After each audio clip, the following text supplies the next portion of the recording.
Brown Show. Get robbed. Only on The Fan Upstate. Good morning.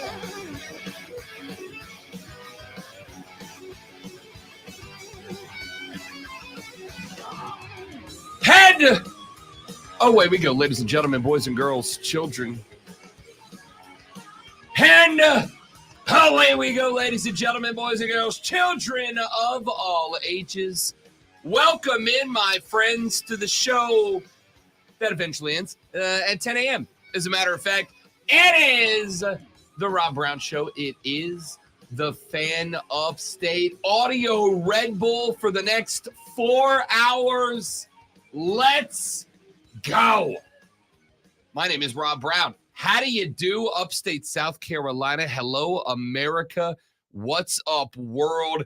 It is, as it is every single day, more than spectacular to be with you, my dudes, my dudettes, my coworkers, my colleagues, my family, my friends. I hope you are all beyond exceptionally well. I hope that you're having the most spectacular week of all time. I hope that life is just treating you with abundant amounts of pleasure and joy. We got a day lined up for you today. I'm going to tell you what's coming up here in just a moment.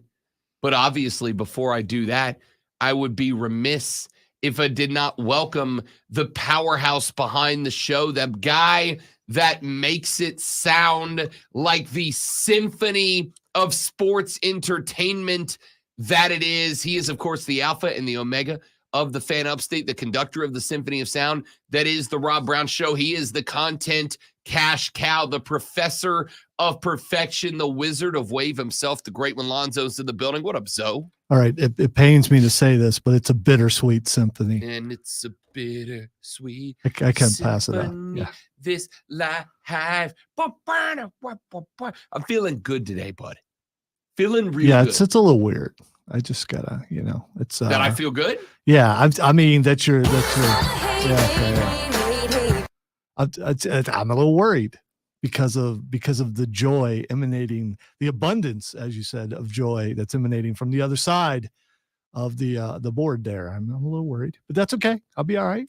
Immense amounts of joy. And why would we not? There might be a joy explosion in this room. A joygasm, top to bottom. I don't know if I went that far. It is, of course, a spectacular week in sports. The Greenville Triumph last night emerged victorious in Knoxville, Tennessee over Knoxville one Knoxville, whatever the hell they're calling themselves. Is it like a number or is it just? It's one Knoxville. That's the name of the team. Okay. One Knoxville SC. Is that like their address? No, that's because they're Knoxville, but they're one Unity. United. Okay. Knoxville, like most teams will go Knoxville United, but they weren't. No, we're one Knoxville. Yeah, you should. I actually don't hate it. I kind of do dig it. I dig your arm disappears off the screen. You should be a little more. Yeah. I dig their look. I dig their color scheme. I dig their kits. I dig their vibe. I also dig the fact that the Triumph won on the road last night and got a 3-2 win in the next round of the Lamar Hunt U.S. Open Cup. That means we are on to round number 3, the round where the USL Champions League teams are added into the mix. Very excited about that victory for the Triumph last night. I'm just looking at Knoxville's logo. That's stupid, man. Why do you like that? That's just annoying. There's a sun setting over it. Suns are stupid. Yeah, but the mountains are different. It's got haters. It's got orange. The haters. Orange is so annoying. They like to drink their haterade and eat their hater tots. I mean, I'm looking at that Greenville Liberty symbol that you have on your chest right there on that killer shirt. That's a sweet looking logo. This Knoxville thing, I don't know why you would like that. I dig it. I like it a lot. Got the blue. Do you like it just because it's soccer? So you're just going to say no? There's a lot of soccer logos I despise. Okay, all right. I'm just checking. A lot of soccer logos, a lot of crests. That I despise. Crest. I guess that makes sense. Yeah. A lot of crest I despise. Theirs is not one. I really dig their vibe. But more importantly, again, if you're listening to Knoxville, I don't like your crest. And you lost last night. They did lose last night, 3-2. Eliminated from the U.S. Open Cup. The Greenville Triumph move on. In the next round, you will start to see the USL Champions League teams be introduced, and then we move on to the point where we start seeing the MLS teams, or at least the ones that are participating, start to get involved in the tournament.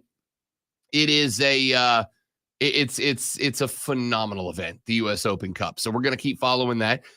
We will have tomorrow on the show either one of the Triumph players or head coach Rick Wright joining us here on the show to talk about the win last night and getting prepared to return to Furman Paladin Stadium this Saturday. As Lonzo, it is Star Wars night for the Triumph. The Force be with you. And also with you. That's not how the saying goes, but you get it. It's May the Force be with you. Yeah, I've watched the movie. So we'll talk some Triumph footy tomorrow. Movies. Then coming up later on today at 8:40, as we do every Thursday, we will be joined by Rashad Beard, the host of the Panther Nation podcast. We'll be talking a little Carolina Panther football with Rashad Beard coming up at 8:40. Then at 9:20, and I'm going to tell you right now, Zoe, I have not ruled out a 2-segment Fight Club today. I haven't ruled it out. There's a lot. There's more than enough. Yeah. It is WrestleMania weekend. We do a 2-segment Fight Club if we do one time a year. But it's this week every year because I don't it's know. WrestleMania I don't know why weekend. you need to defend it. It's just. Let's just do it. Again, Let's just do the thing, Rob. We're probably gonna. I'm not gonna lie. There's a better than average chance we're going a full 2-segment Fight Club today. It's WrestleMania weekend, and it's not just WrestleMania. We had a lot go down in All Elite Wrestling last night. We got a ton going on in NXT. A Stand and Deliver is this weekend, and obviously not 1 but 2 days of WrestleMania upcoming with high impact, high important matches. And don't tell me it's a bad idea for us to spend time on that, because last night I was getting my phone blowed up because on television, on Jimmy Fallon, on the late night talk show circuit, who was it that was the prime time premier guest on that show? Of course, that would be your tribal chief and the final boss, Dwayne and Roman. Yeah, a little contention there, though. If you really listen to part of it, I haven't actually watched it. Yeah, It's past my bedtime. The Rock says there can be only one. Throwing in some Highlander stuff in there, and kind of, I don't know. There are 2 people there, and there can be only one. I'm just saying. Yeah. We will talk WRASSLIN coming up towards the end of the radio broadcast. We've also got plenty of football, basketball, and baseball to get to. Shohei Ohtani, 430 feet last night, sent a ball into low Earth orbit, his first dinger as a member of the LA Dodgers. Why is he playing? I thought he was being investigated. He's playing because he's done nothing wrong that's been proven yet. That's why he's playing. He's playing because there's an investigation, but there's no knowledge of a crime as of right now, at least not one that's been brought to light as of yet. Shohei Ohtani goes EAD last night. We're going to talk about that. Bad night for my Pellies last night as they drop one at home. They are now 1-4 in the midst of the most important homestand to me in the history of the franchise. That drops them to 45-31. They are now tied with the Phoenix Suns with that record. And that wouldn't be a huge deal, except for, as of right now, one of those 2 teams is going to the playoffs, and one of those 2 teams is going to the play-in. The Pelicans have been okay in the play-in game, but they'd much rather have a couple of extra days off to get comfy, cozy, relax, get right, get good, get healthy before they move on to the next round. And unfortunately, they hurt their chances of doing that last night. We're going to talk some NBA ball.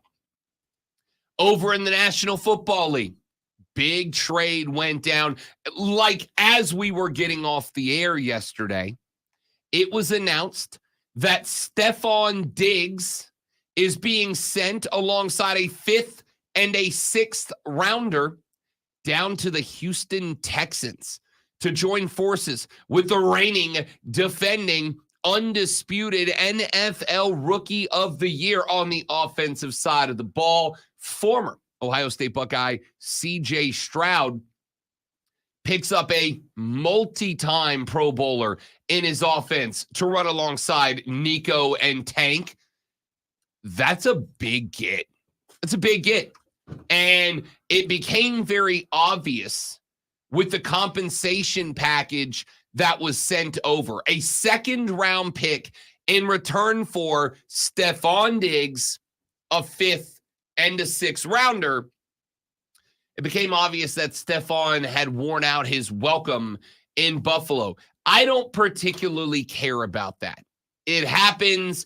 It was relatively obvious last year that that was the direction that they were going in. It was relatively obvious last year that Stephon Diggs wanted out. It felt relatively obvious that the Bills were over the drama of that whole thing. That's not what I'm concerned about.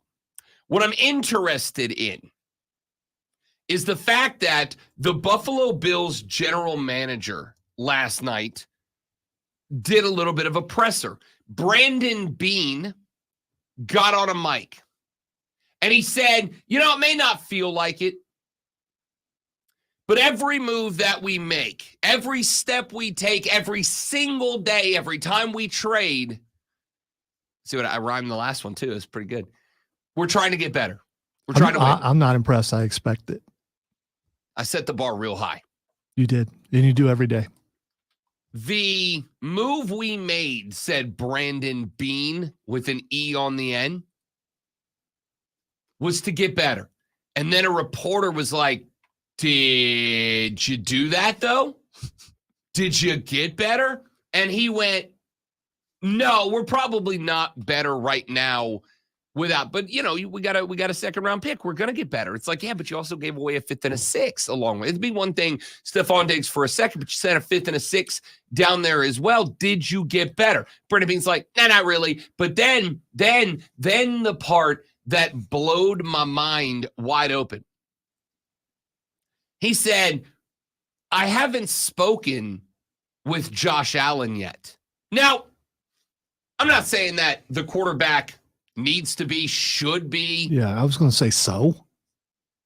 I'm not saying the quarterback needs to be or should be a primary decision-making power. When our boss makes a move and he doesn't talk to you, are you offended? It depends on what the move is. It depends on what the move is. If I want, for instance, there's only been one move that really affected you that you had no say in, and I apologize for that. That's true. I didn't. It was one of those. I don't even know if you got a phone call. Did I just show up the next day? I got a text the night before. Did you? Yeah. Okay. All right. I got a text at if I recall correctly, it was a long time ago. Did you contact our awesome boss and say, hey, you didn't consult me on this? No, I mean, the move had been made. There's nothing I can do about it. Right. It's the same with Josh. What's he going to do? But I would make the argument, because I got on social media when this got made. One of my buddies from the Swamp Rabbits, Jack, big Buffalo Bills guy. And he just sent me a frowny face emoji as the show was wrapping up yesterday. And I went and looked and I said, y'all had a good run. Making a joke, because that's what boys do. They talk to each other about their teams. I'm like, yep, we had a good run.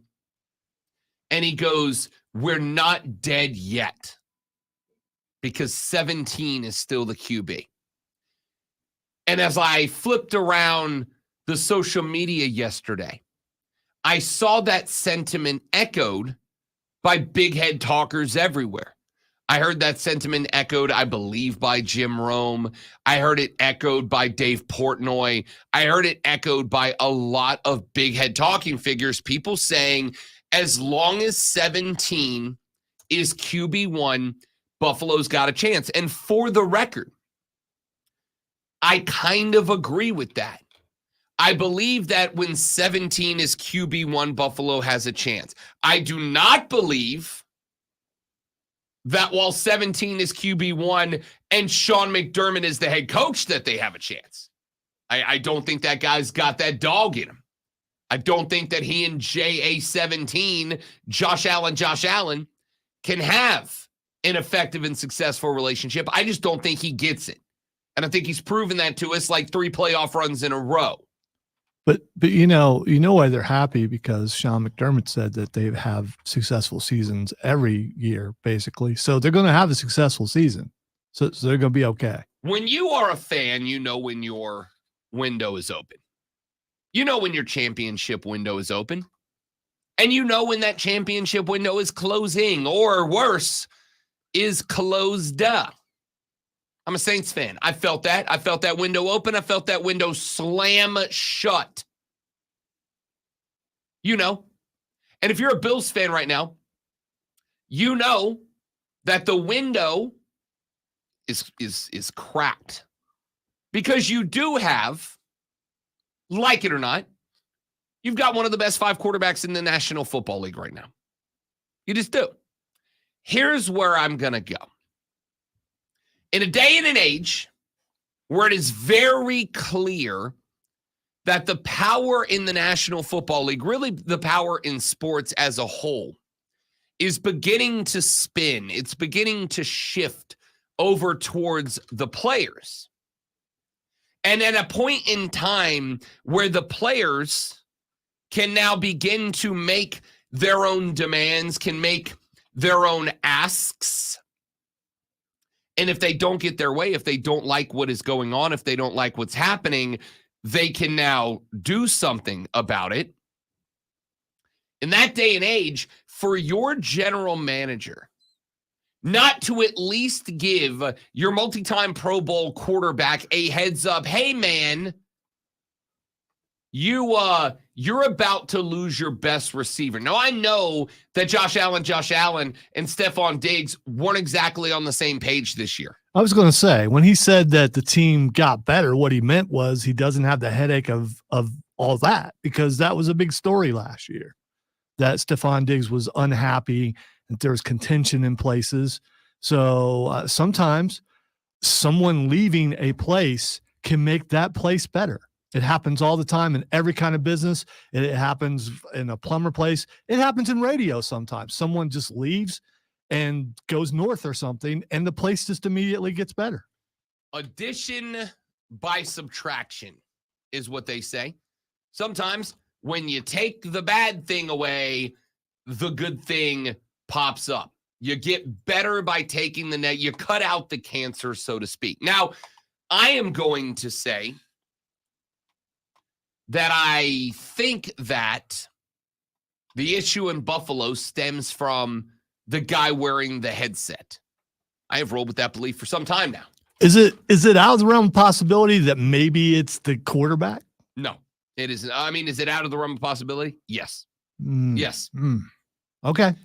I would ask what it is about Josh Allen that would lead you to believe that the issues in Buffalo stem from a guy who has finished top 4 in the NFL's MVP voting for 4 of his last 5 seasons. What does that have to do with how you interact with your fellow employee? I would ask what interactions outside of Stephon Diggs on the sideline lead you to believe that Josh Allen has caused any sort of tension in the locker room. By the way, I'm not saying that. I'm just saying it's not out of the realm of possibility, and you're saying it is. And I just don't, I mean, some things may come to light later on. Once Stephon gets to his new team, he may say, hey, Josh Allen was a jerk, and here's the things that he did, and this is the reason why I don't want to get out of there, and why I wanted to get out of there, and you will be completely shocked. You'll be knocked off your chair, and I'll be like, okay, all right,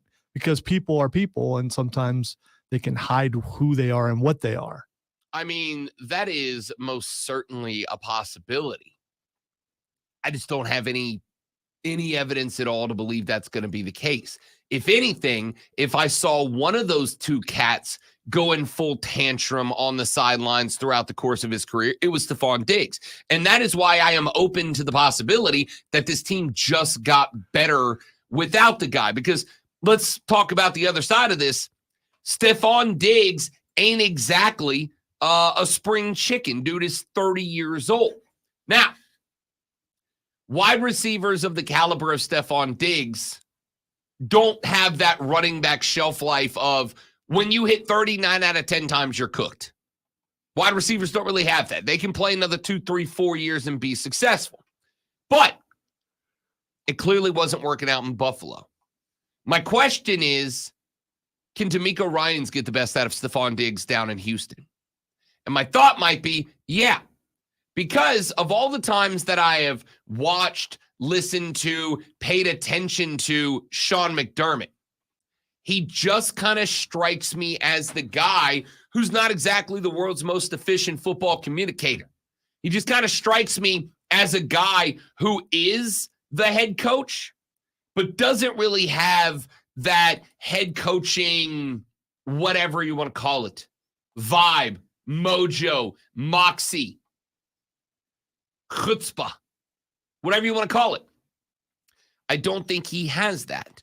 And there is a chance that Stephon Diggs was frustrated by that. There is a chance that that's why perhaps he wanted out. Maybe it had nothing to do with Josh Allen. I don't know that we know. What I do know is you had a deadly quarterback wide receiver tandem in Buffalo, and one that coulda, shoulda, woulda been together and successful for another handful of years, and you couldn't get it right. You couldn't get it right. And then you don't even let the QB know.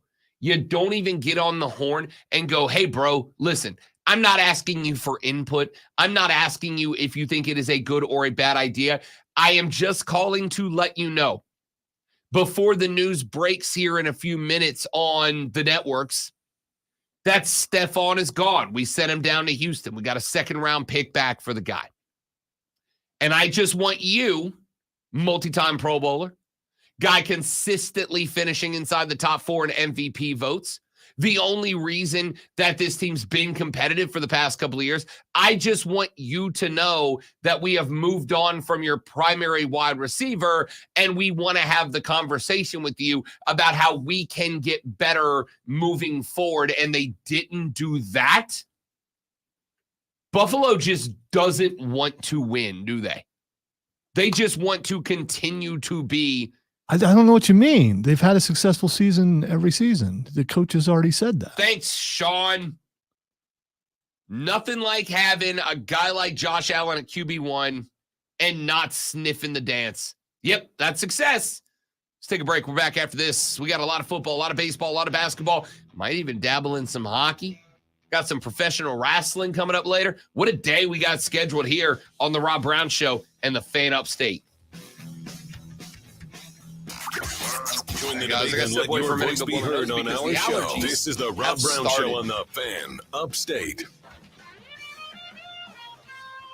He hit me From the 2 days News ago. Talk My head's a 99 lot bigger than WRASSLIN his. Weather So Center. Here's the Carolinas' most trusted forecast on the Fan Upstate. Mostly sunny today with our high nearing 60. Westerly winds gusting as high as 30. Clear skies overnight with a low around 37. Sunny with a high of 64 into Friday and clear at 37 throughout Friday night. Sunny with a high of 64 into Saturday, then clear skies Saturday night with a low around 38. I'm meteorologist Kara Foster on the Fan Upstate. Currently it's 45 degrees.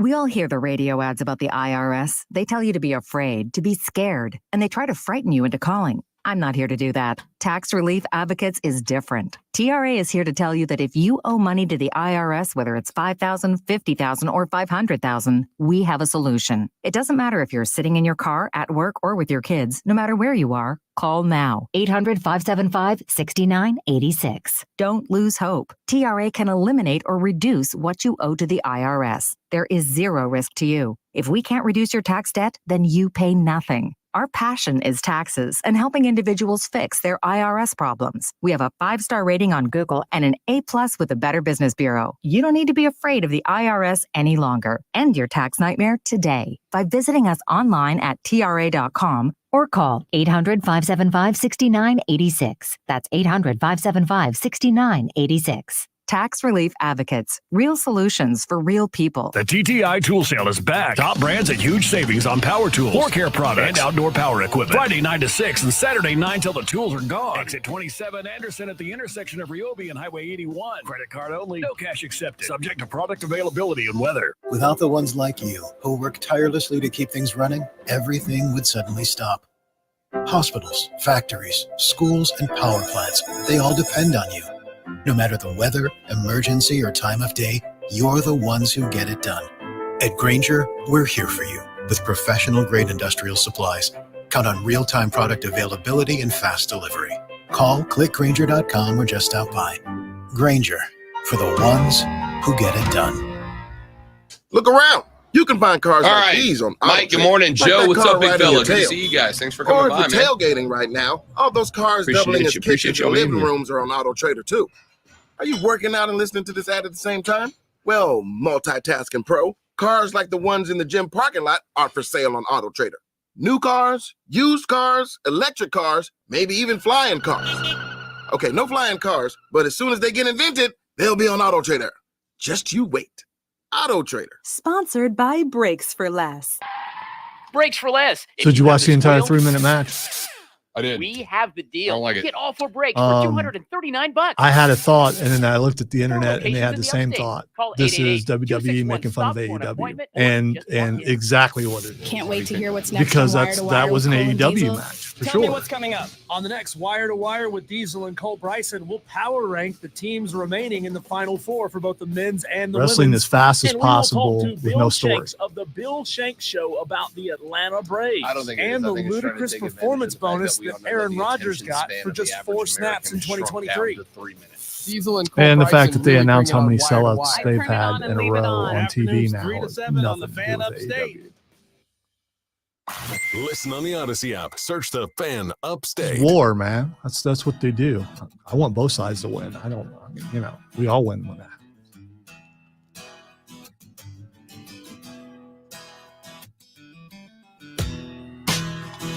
The Rob Brown Show back on your radio. It is the Fan Upstate. I don't think we're going to spend a ton of time on these moves, but I do want to talk about this move of Stephon Diggs going to Houston from the perspective of Houston.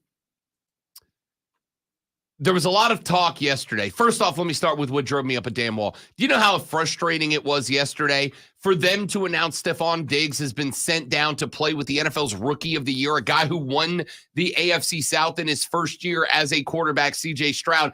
And who was everybody talking about yesterday? The Dallas damn Cowboys. Were they? I don't know. I wasn't. Yeah. I get on. We went to the Fortress of Nerditude after the show was over. That's when that story broke as we were getting off the air. And I go into the Fortress of Nerditude and I jump on Twitter. And what do I see except the only guy in this industry louder than me on a consistent and routine basis? I shan't name names, but you all know who I'm talking about. Going, it's official. The Texans are the best team in Texas. The Cowboys. And I'm like, why are we making this about the Dallas Cowboys? You know what I mean? It's real frustrating. This is an enormous move for the Houston Texans. You had Tank Dell, who was playing out of his skull last year. Nico Collins, who turned out to be an incredible pickup. Dalton Schultz, one of the most consistent possession tight ends in the National Football League. Joe Mixon is a Houston Texan now. Move it over from Cincinnati. That offense, in about a 1.5 month period, just became one of the nastiest offenses in the National Football League. Agree or disagree, Lonzo? Finally, they're making it like Ohio State. like all the weapons he had at Ohio State. I'm not doing that thing where the Buckeyes or think of all the weapons he had around him at Ohio State. He's starting to get those around him at Houston. That's scary. As good as they were and surprising as they were last year, having other outlets for him to get even better. Rob might even say his ceiling got higher. He might not. So when I talk about a ceiling, I'm talking about what an individual is capable of. And CJ Stroud has a high ceiling. I've never said he doesn't. What I've said is the ceiling of a quarterback who plays based on a more physical game does have a lower ceiling than a quarterback that plays the game in a cerebral way. And I point to the guy you hate the most in Tom Brady. Tom Brady's one of the most, or I should say one of the least athletic dudes in the history of the quarterbacking position, but he's also the greatest to ever do it. He is the greatest game manager of all time, for sure. Because he realized his weapons, he used them and made them better than what they were. And I think you're painting CJ in a picture that's not right. He didn't have to do everything at Ohio State because he had all his weapons around him. You're going to see his game change a little bit because he doesn't have to do as much this year with the guys that he has, at who they added at running back, who they've now added at receiver. He's not going to have to play the physical game that you're talking about. He's not going to have to. He can stay in the pocket more, especially if they shore up their offensive line a little bit more. It's scary. He can finally start to play his game a little bit and not have to adapt to other things. And he's that good, and he's good enough to adapt, whereas other quarterbacks can only play one style. I think that he might possibly be the best quarterback to ever come out of Ohio State. I wouldn't fight you on that. In the NFL. Yeah, I wouldn't fight you on that. I think 1 year in, and it's pretty evident he's at least in that discussion. But I'll be honest with you, I'm sitting here racking my brain for who else goes in that discussion, and I can't really come up with anybody. Exactly. And there have been a ton of really good quarterbacks at Ohio State. They just fizzle out when they get to the NFL. Troy Smith? Craig Krenzel? It's Krenzel. I mean, you don't disrespect the Krenzel. Terrell Pryor was around for like a minute.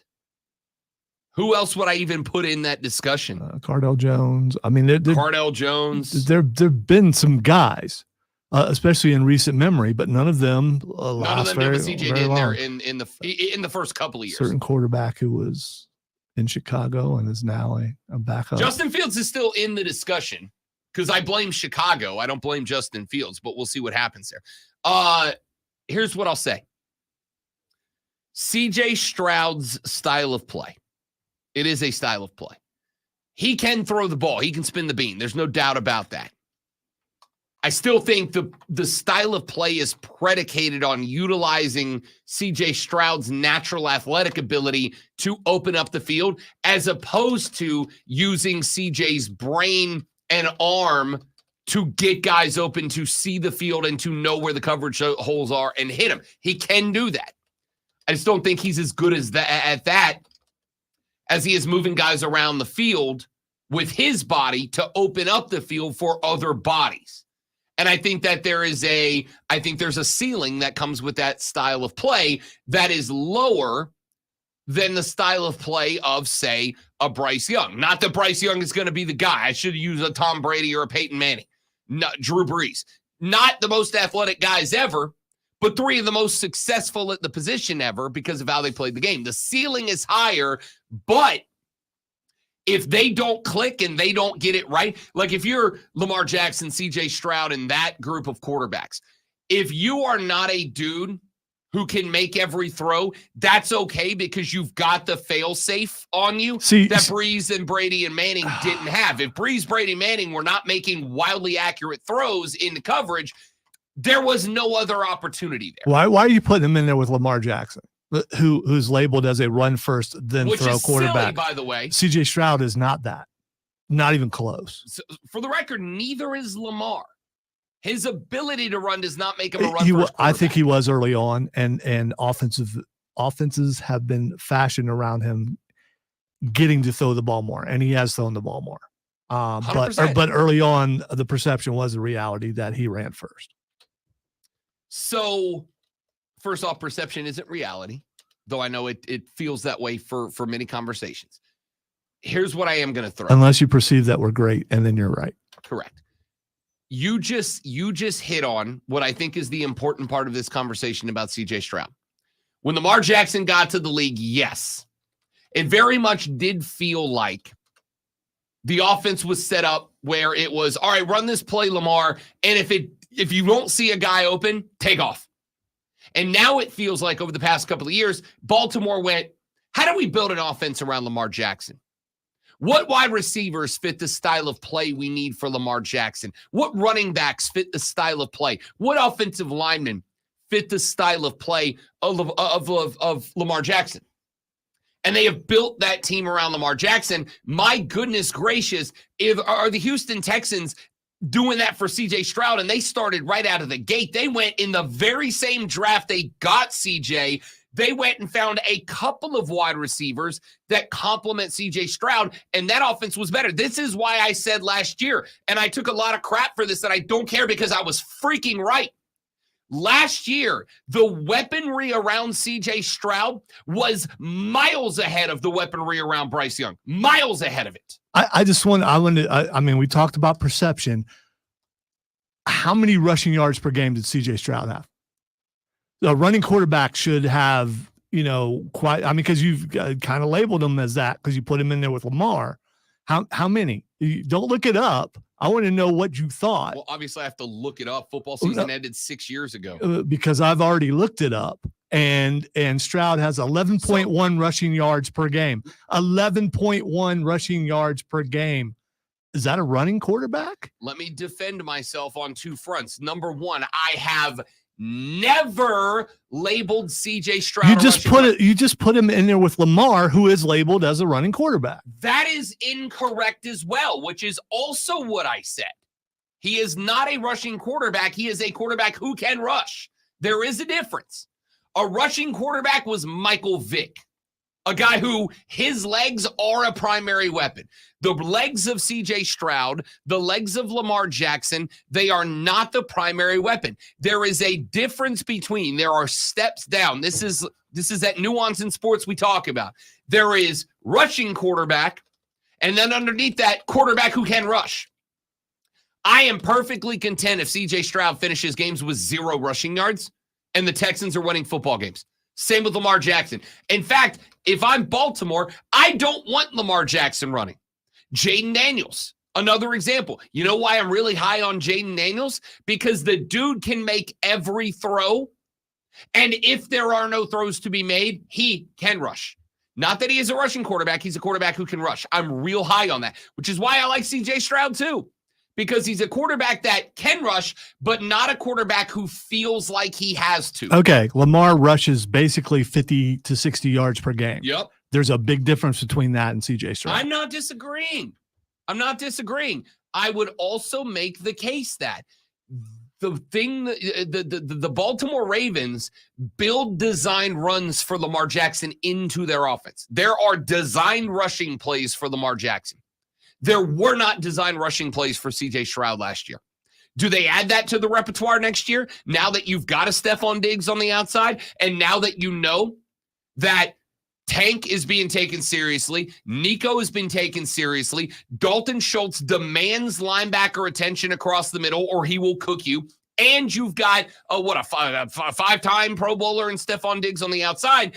Now if I'm Houston, I'm absolutely putting design runs into the mix for CJ Stroud. No way. Keep him safe. Why would you do that when you don't have to? You can keep him safe. And this is something Lamar Jackson had to learn. For the record, this is the biggest hit on Jaden Daniels, and it is a hit on Jaden Daniels that even I, noted Jaden Daniels stan, if I got the opportunity to have a one-on-one conversation with a guy, I would tell him, I want you running the football. I am designing runs for you. You are too fast and too athletic not to utilize half of your game as a weapon. But what I also need you to do is if the rush is good for 7, don't fight for 8. I don't want you trying to run through a linebacker. You can run through a Tulane Green Wave linebacker. You can't run through an Indianapolis Colt linebacker. If the run is good, if the run's good for 7, get 6. If the run's good for 11, get 10. Don't even risk the contact. The minute you see that a guy's got an angle, even if you think you can break the ankle, go down. Pick up the 7, pick up the 8. That's what the design runs are for. I would do it with CJ. I would do it with Jaden Daniels. I'd do it with Lamar Jackson for sure, because a quarterback that can rush should be utilized as a rusher, especially when you've built an offense around the outside of him that you can play to and through in order to do that. CJ with Stephon Diggs on the far outside, with Nico underneath him, stretch the field. Dalton Schultz on the same side, run a fly, run a dump, run a drag, whatever you want to run with the tight end. Clear that half of the defense. CJ Stroud, 3-step drop, put the ball up over your shoulder like you're going to throw, then put it down and go off where the tight end just vacated. Unless you see the number on the defensive end, in which case don't do that. But if you don't see the number on the defensive end, you get to the sideline, you turn up the field. Whatever they give you, take 1 yard less than that so you don't get popped. And I think that can work. And I think Stephon Diggs unlocks that for you. I think he unlocks that possibility, and that is huge to this offense for me. Enormous to this offense. To the point that I would say right now, if we are power ranking AFC offenses right this minute, where are we putting the Houston Texans today? Are we putting, I got to tell you, Lonzo, I might be willing to put them ahead of the Buffalo Bills right now. Legit, without Stephon Diggs, I might be willing to put them ahead of Buffalo. I might be willing, I put them ahead of the Jets, even with Aaron Rodgers. I'll put them ahead of the Patriots. I'll put them ahead of the Raiders. I'll put them ahead of the Broncos. I'd put them ahead of the Chargers, who just lost their big weapon. I don't think I'd put them ahead of I would not put them ahead of the Chiefs. I would not put them ahead of the Dolphins. I don't know about, because the Chiefs probably going to lose their number 1 receiver. So, I mean. Maybe, but it's still Mahomes. That's true. You lost your number 1 receiver last year. Yeah, and Kelsey's still there. The Chiefs. Well, we're talking about offenses, and looking at it, I think there are better receiver cores all over the place now. Maybe so. They don't have Mahomes. That is half the equation. I wouldn't put them ahead of the Chiefs. I would the Broncos. I'd probably put them ahead of the Chargers until we find out what the Chargers are. I put them in lockstep with the Browns. No, I put them ahead of the Browns because I don't trust Deshaun. I put them, the Steelers. They're better than the Steelers offense right now. We don't know who the quarterback's going to be. That's a question mark. I put them behind the Bengals. Put them ahead of the Jaguars. Put them ahead of the Colts. Put them ahead of the Titans. I would say in the AFC, the Texans with Stephon Diggs, Lonzo, no worse than the 4th best offense in the AFC. I don't disagree. With CJ Stroud. I don't disagree. I mean, just going off of what they did last year and the improvements they've made roster-wise, we'll have to see what chemistry is like. But, yeah, they look good. No worse than the 4th best offense. That, my dear, sweet Carolina Panthers front office management. This is not a shot at Dan Morgan because I think he's doing a spectacular job so far. That is how you look after and help out your young quarterback. I'm really excited about Bryce Young's rookie year this year, just so we're clear. Let's take a break. We'll come back. We'll wrap this up. Got a few more NFL news, notes, and stories. We got the water cooler cheat sheet at 7 a.m., the top 3 sports stories you need to get your day started. We got Fight Club at 9:20, Rashad Beard at 8:40, and who the hell knows what else we're going to get into between here and there. It's Rob, it's Lonzo, it's you, it's the Rob Brown Show, and it's the Fan Upstate. Never miss a big All right, guys, I just Rewind realized how on the blurry my Odyssey camera app. is, so we're going to step away for Big just a moments. minute so I can It's see on if I can the get that Fan fixed. Don't stay Upstate. right there, BRB. I'm Tony Desiri with your sports update on the Fan.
107. Keyword fan. You're listening to the Rob Brown Show. Only on the Fan. Upstate.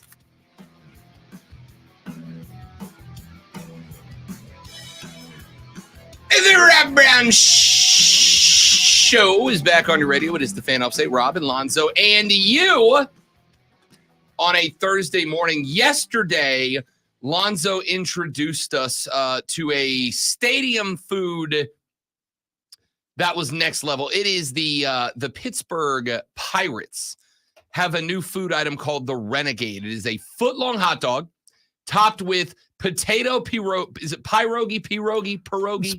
Pierogies. I don't. They pronounce it in Men in Black 1.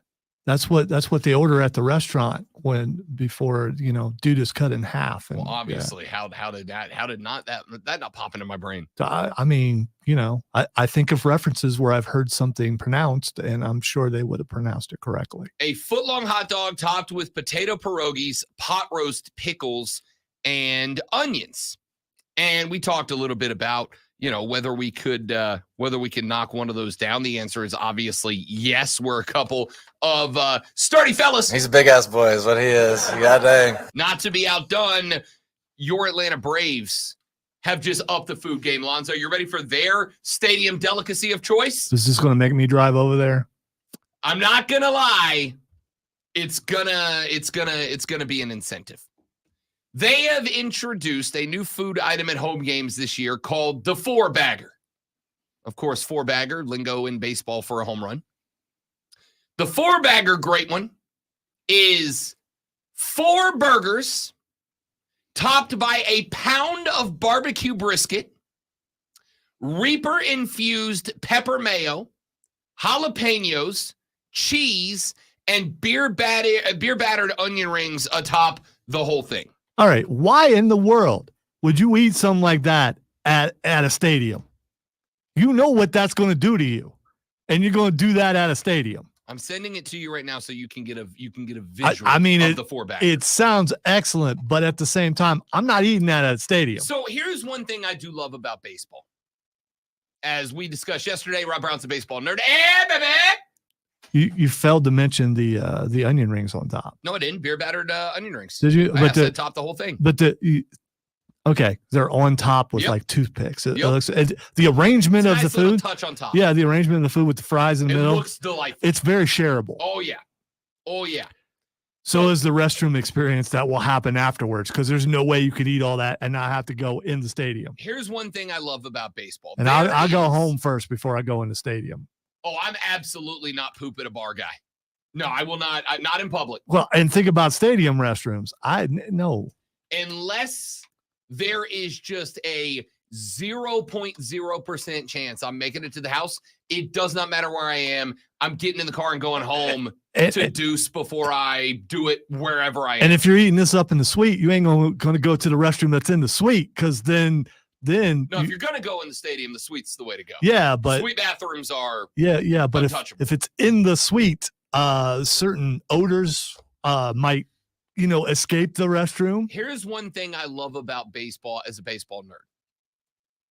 Stadiums take Major League Baseball stadiums, but all the way down through the minor leagues, take great pride in their stadium food.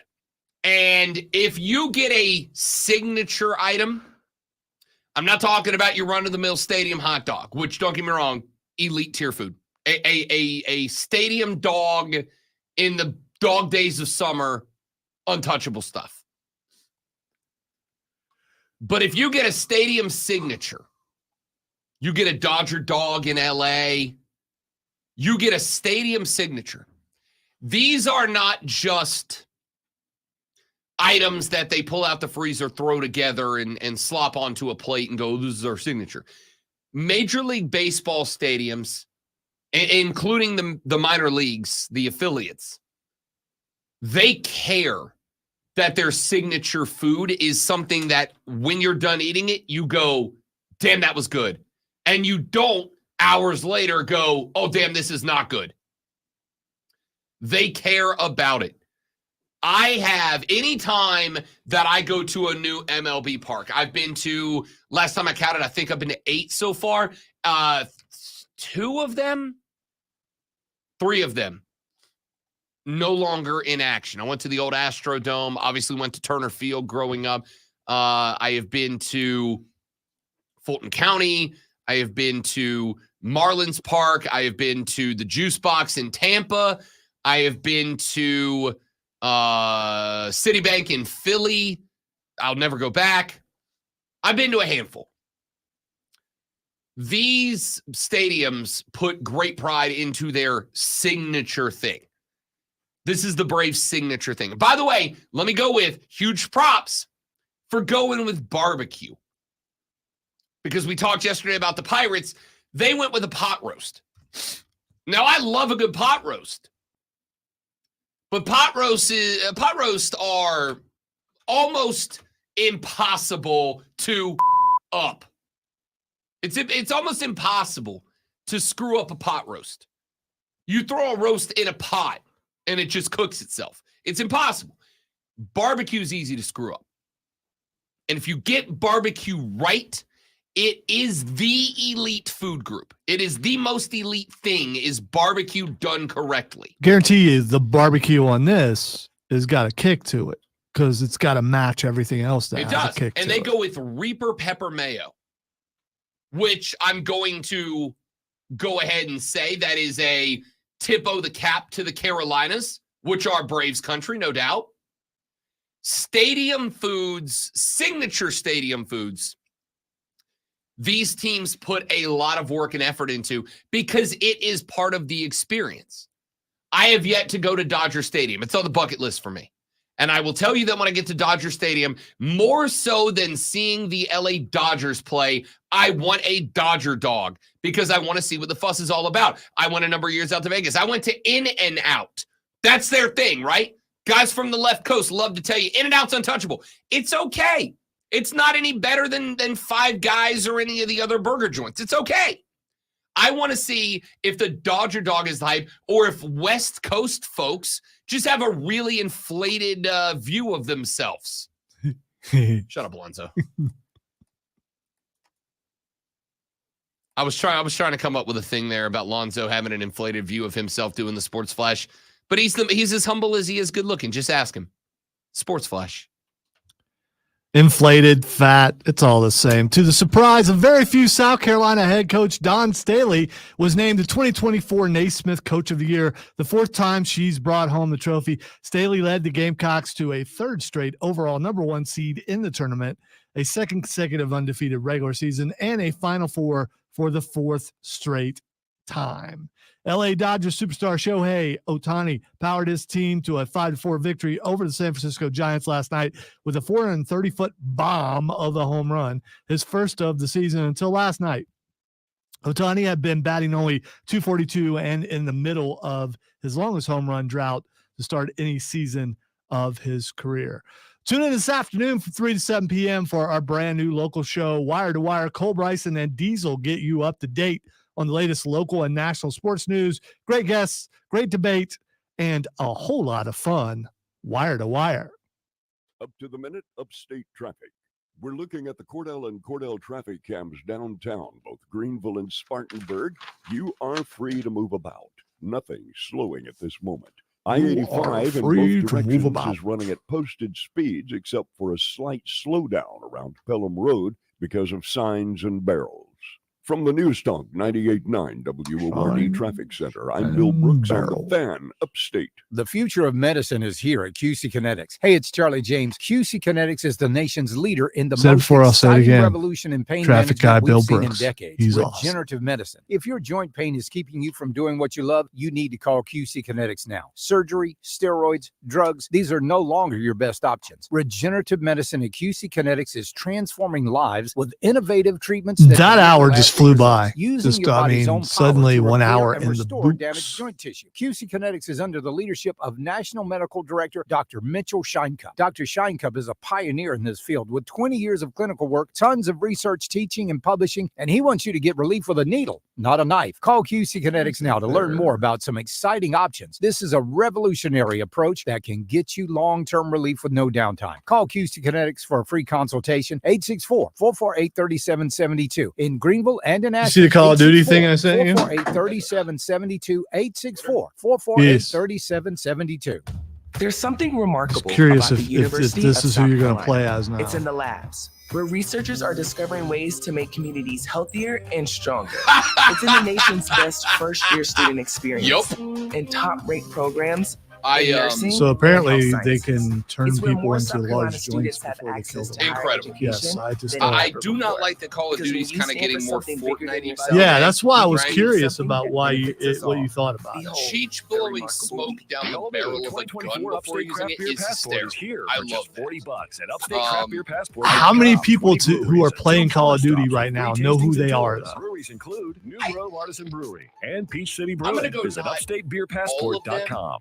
At Odyssey, we But I help protect this planet we they're all long share enough through our One lasting Thing that if you're sustainability in initiatives. that We world- donate Yeah, that $1 million world. of Okay. media every Yes. year to local environmental nonprofit organizations. And this month, I our think Odyssey they've been team will be replaced out in by our local certain communities rappers, though, cleaning haven't they? up, As planting far trees, as and more. the when for we sure. each yeah, do one thing, it becomes 100, 1,000, a million things. as for far our as planet. icons What's your one of thing? that For more, download product. the free Odyssey app or go to odyssey.com/one thing. Is switching your wireless service to Total by Verizon easy? And I you get just unlimited ordered 5G data, $25 a line for 4 lines on the unlimited plan, at an amazing price with no We're good. contracts. Yeah. Should you switch to Total by Verizon? We'll just go to Definitely. network because I'm not good enough honey. to handle the show while you're in the Or switch restroom. I to can't. I mean, because then I'd have to talk. And people would have to hear me. It's okay. I mean, staring at me for a while sometimes would do that. Attention landowners. Got big plans for your land? Tackle all your spring projects with a big plans powerful for your John Deere land? machine. And now with 0% APR for 72 months I've on select never compact tractors, in riding 17 lawnmowers, and Gator utility vehicles, that I can plus up to ride. $2,000 off select Had to compact just, like, tractors. stop a second, It's get never up been and- easier Dude, to get. don't you make me Offer sick before available April Comic-Con. 1st through That's all No, I'm it's saying. like- You know, if Comic-Con wasn't this week and I was sick and I'm at home watching WrestleMania, yeah, I mean, but yeah, I gotta, you know. Pluto TV has over Like, there's nothing 300 channels know and where this thousands of TV shows and movies for whatever mood you're in. Just open the app and something good. Yeah, will I already be know playing. how It's nerdy curated that by sounded. people who I love don't TV as care. much as you do. So if you're in the mood for comedy, there's 18 channels that'll make you laugh. Looking for drama? We got so much of it, you'll cry tears of joy. Reality shows, game shows, sports, Star Trek, and even more Star Trek. No matter what mood you're in, there's something on Pluto TV. Just download the app and start streaming. Pluto TV. Stream now, pay never. The Fan. Upstate. WYRD Greenville. You see the first break. WORD Spartanburg. WFBC HD3 Greenville. W249DL Greenville. Those didn't pass like 246 elsewhere. No. 'Cause, you know, Always live on the free Odyssey app. Man, check this out. For an official Rob Brown lockdown. Represents being real. Yeah. Unfiltered sports talk. Manufactured locally for the Carolinas. Lockdown. This is the Rob Brown Show. Get robbed. Only on The Fan. Upstate. Our numero dos of the Rob Brown radio program goes right now. Welcome back, ladies and gentlemen. I am Rob Brown. He's a big ass boy, is what he is. He Yeah, dang. is the great one, Lonzo. Yes. It is spectacular to have you guys with us today. I just wanted to play some sound bites. That's all. Wonderful to have you on a beautiful upstate Thursday morning. I don't care what the weather is going to be like today. It's a good day. It's a great day. Why? Because we're in no shortage of stuff that we need to, can, should, will talk about over the next 3 hours of sports talk, entertainment, excellence. We got some baseball. We're going to power rank Major League Baseball teams. We will do that on Thursdays throughout the remainder of the baseball season as the first week is officially on the books. We got to talk NBA, the play-in and play-off spots. The races are coming down to the wire. It's very interesting. Pelly's drop one at home last night to the Orlando Magic. Paulo Banchero, former Duke player, got it done At 34 in that game last night, I think, and looked good getting him. That kid can ball, man. That kid can ball. Zion, of course, had to leave the game and was limited after a finger injury. I swear to you, Oh, dude. no. Oh, no. Oh, it's over. So there was a collision between Zion and one of the Magic players in the game. And Zion went down and was kind of like holding his leg. In fact, as a matter of fact, as I talk about it, there it is. He went down hard right on the small of the back, was holding his leg, popped up, had to go to the locker room, did return to the game, but played limited minutes the rest of the way. The Pellies fought back late to try to get something going and just couldn't finish, unfortunately.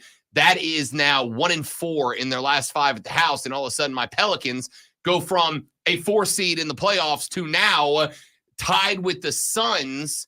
One of those two, if the season ended right now, one of those two would be in the playoffs. One would be in the play-in, likely taking on the Golden State Warriors. Zion came back out for his press conference with his finger taped up. I swear to you, if after this season that we have had, after the Pellies have been hanging out inside the playoff bracket for the first time in a hot minute, if that run is snapped because Zion sprained a finger, I'm going to lose my mind. Not going to say season-ending surgery, but with the kind of luck he's had, you know? We'll see how it plays out. If you're watching on YouTube, Facebook, the X, or whatever I'm missing there, Twitch, that's it. You got to see Rob's expression when he did that. You felt that. I'm not happy. You've already got Brandon Ingram out with a hyperextended knee. Should be hopefully back either at the end of this or the beginning of next week. And I'd like to think when BI gets back and that mid-range game comes back for New Orleans, they'll be in a better spot, but we'll find out. Anyway, it's 7:04 in the morning. I just want to say really quick, you're in a better spot than you've been in years. I mean, you're actually in the playoffs right now. So, I mean, you know. We've been in the play-in tournament like the last that's couple not years the in a row. same thing, though. I mean, it's even if it's a one-game opening series, you're in the playoffs. You'll take it. It's better than not. Are you? It's better than being the Hornets right I'm gonna say, now, would you rather, so you'd rather, okay, all right. I want to be in the playoffs. It's 7:05 in the morning. You are less than 55 minutes away from getting your workday started. And once you do, at some point, you are legally required to take a break. And when you take that break, if you're listening to this show, there's a better than average chance that you are going to want to talk about sports on your break. And if you do, you're going to want to know what's going on in the world of sports. And if you want to know what's going on in the world of sports so you can talk it on your break, you're going to need this.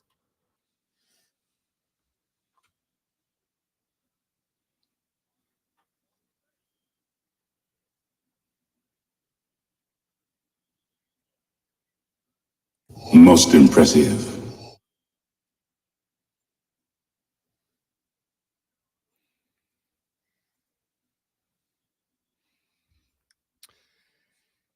It is the water cooler cheat sheet, the top 3 sports stories that you need to know for today, April 4th, 2024. When you take that first break, walk down that long, dark hallway to the break room and sit down around that break table to break with your coworkers. These are the things you're going to be talking about today. Let us begin, my friends, with item number 1. Dawn Staley is your 2023-2024 Naismith Coach of the Year. Wait a minute. It's not Kim Mulkey? Shockingly, it is not. Shockingly, it is not. It is the 4th time that Dawn Staley has brought home this award. Of course, Dawn Staley this year once again leading the South Carolina Gamecocks to an undefeated regular season. For the fourth time in a row, Dawn Staley has this team inside of the Final Four. It is the third consecutive year that Dawn has won the award. It is the fourth out of the last 5 times she has won this award. She said, quote, "To be undefeated, to win awards like this, so unexpected. I welcome it. There are plenty of times where I think we should have won a national championship, but we didn't. This is somewhat of a repayment when you get stuff that you really don't expect to get," end quote. Can I tell you why Dawn Staley is the coach of the year? It's not just because the Gamecocks were undefeated. It's not undefeated again. It's not just because the Gamecocks are in the Final Four again. It is not just because the Gamecocks entered the tournament as a minus money favorite before the tournament started. You know, it's one thing for them to be a minus money favorite in the Final Four. Before the tournament started, when there were 64 teams across America in a tournament, they were a minus money favorite. If you don't understand what that means, I don't know what to tell you. It's ridiculous. When Tiger Woods was at his prime, at his peak, winning everything, Tiger Woods did not enter golf tournaments with 64 people as a minus money favorite. That's how good, that's how impressive this is. That's not even why Dawn Staley is your national coach of the year on the women's side. She is that because nobody expected it. Nobody expected it. After last year, when this Gamecock team lost the playmakers, after last year, when the names like Aaliyah Boston took off to go to the next level, the expectation was that they're still going to be real good, but this is going to be at least relative to what Dawn Staley has had the Gamecocks do in the last couple of years. This was going to be a rebuilding year. Now, rebuilding for South Carolina is different than rebuilding at pretty much everywhere else. Rebuilding for South Carolina means you're probably going to lose 4 or 5, maybe 6 if it gets sour. Final Four is not a guarantee. There's a lot of question marks. And all Dawn Staley did was take a team that was supposed to be going into a rebuilding year and turn them once again into a juggernaut. Turn them once again into the national championship minus money favorites in the process. And she did it this year without a Caitlin Clark, without a Paige Beckers, without a Juju McDowell. She did not have that one star like everybody else has. Now, she's got a lot of very good players. Camila Cardoso ends up winning your National Defensive Player of the Year award. Why wouldn't she? The 6'7" Brazilian is a phenomenal post-defensive player. But she doesn't have a Caitlin Clark going back-to-back Player of the Year awards. She doesn't have that. And yet, even without that one megastar, in an age where basketball teams are all fighting to have a Caitlin Clark or a Paige Beckers or a Juju McDowell, in a year that she did not have that, I would make the argument that while not every score line is necessarily as impressive as it has been in years gone by, is there any question that South Carolina is 1 through 5 the best basketball team in women's basketball right now? Because you got a lot of good players. Cardoso, Chloe Kitts, you got a lot of good players. You don't have that one megastar. And Dawn Staley built a hell of a basketball team. She does have some young players with the potential to be that star. Sure. And I don't know what the percentage of players are that transfer out of there. I don't think there are any. So she's got a good shot of making some stars in the next year or so. Sure. And listen, because now it's players wanting to go there than it is more so people trying to leave. If she finds that Paige Beckers, she finds that Caitlin Clark, I'm going to go ahead and say they might be minus money favorites next year before the season starts to win the national championship. Again, that's ridiculous. They probably already are. I mean, why wouldn't they be? Because some of the names you're talking about are going to be gone next year, right? Yeah. Caitlin Clark's going to be gone. Caitlin Clark's gone. She's declared. Angel Reese is gone. She's declared. Yeah. So Paige Beckers is a junior. She's probably going to declare. So a lot of the major stars in college basketball are going to be gone. Then it's going to go back to who has the best team. And Dawn Staley wins National Coach of the Year because she has once again proven that she can build that. Let us move on to item number 2. This was an interesting development that popped up yesterday evening. It was reported by a number of outlets, including Stuart Mandel, including The Athletic, that there is a group of sports executives and college presidents that have put forth a proposal for a college football super league. This super league would be 80 schools. There would be 70 teams split across 10 7-team divisions. Is it 7 or 10? It's let's see. I can't remember if it's either 7-10 or 10-7, whatever it is.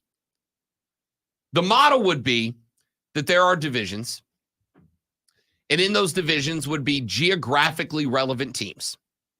Those teams would fight for playoff spots. There would be an extra division that would incorporate every other, effectively, mid-major teams. The teams in the super divisions would be comprised of all members of the traditional Power 5 conferences. So the ACC, the SEC, the Big 10, the Big 12, and the Pac-12. The schools that were members of those Power 5 conferences would be in these super divisions. All the other teams would play for that last division. There would be 10 teams. At the end of the year, that last division would have a relegation promotion system in place. Now, if you don't follow European soccer, they have, for instance, I'll use the English Premier League and all the divisions underneath that. Every division has a promotion relegation system. If you finish in the top 2 spots of any given division, you are promoted up a level the next year. If you finish in the bottom 3 spots, you are what they call relegated or demoted down a division. The top 2 move up. 3 and 4 play a 1-game playoff. The winner of that game is also promoted up. So you have 3 teams that go up from every division and 3 teams that drop down from every division. The thought would be that all 70 teams in the super divisions would not be promoted or relegated. You're in every year. All the other teams making up that last division are eligible for promotion or relegation at the end of the year.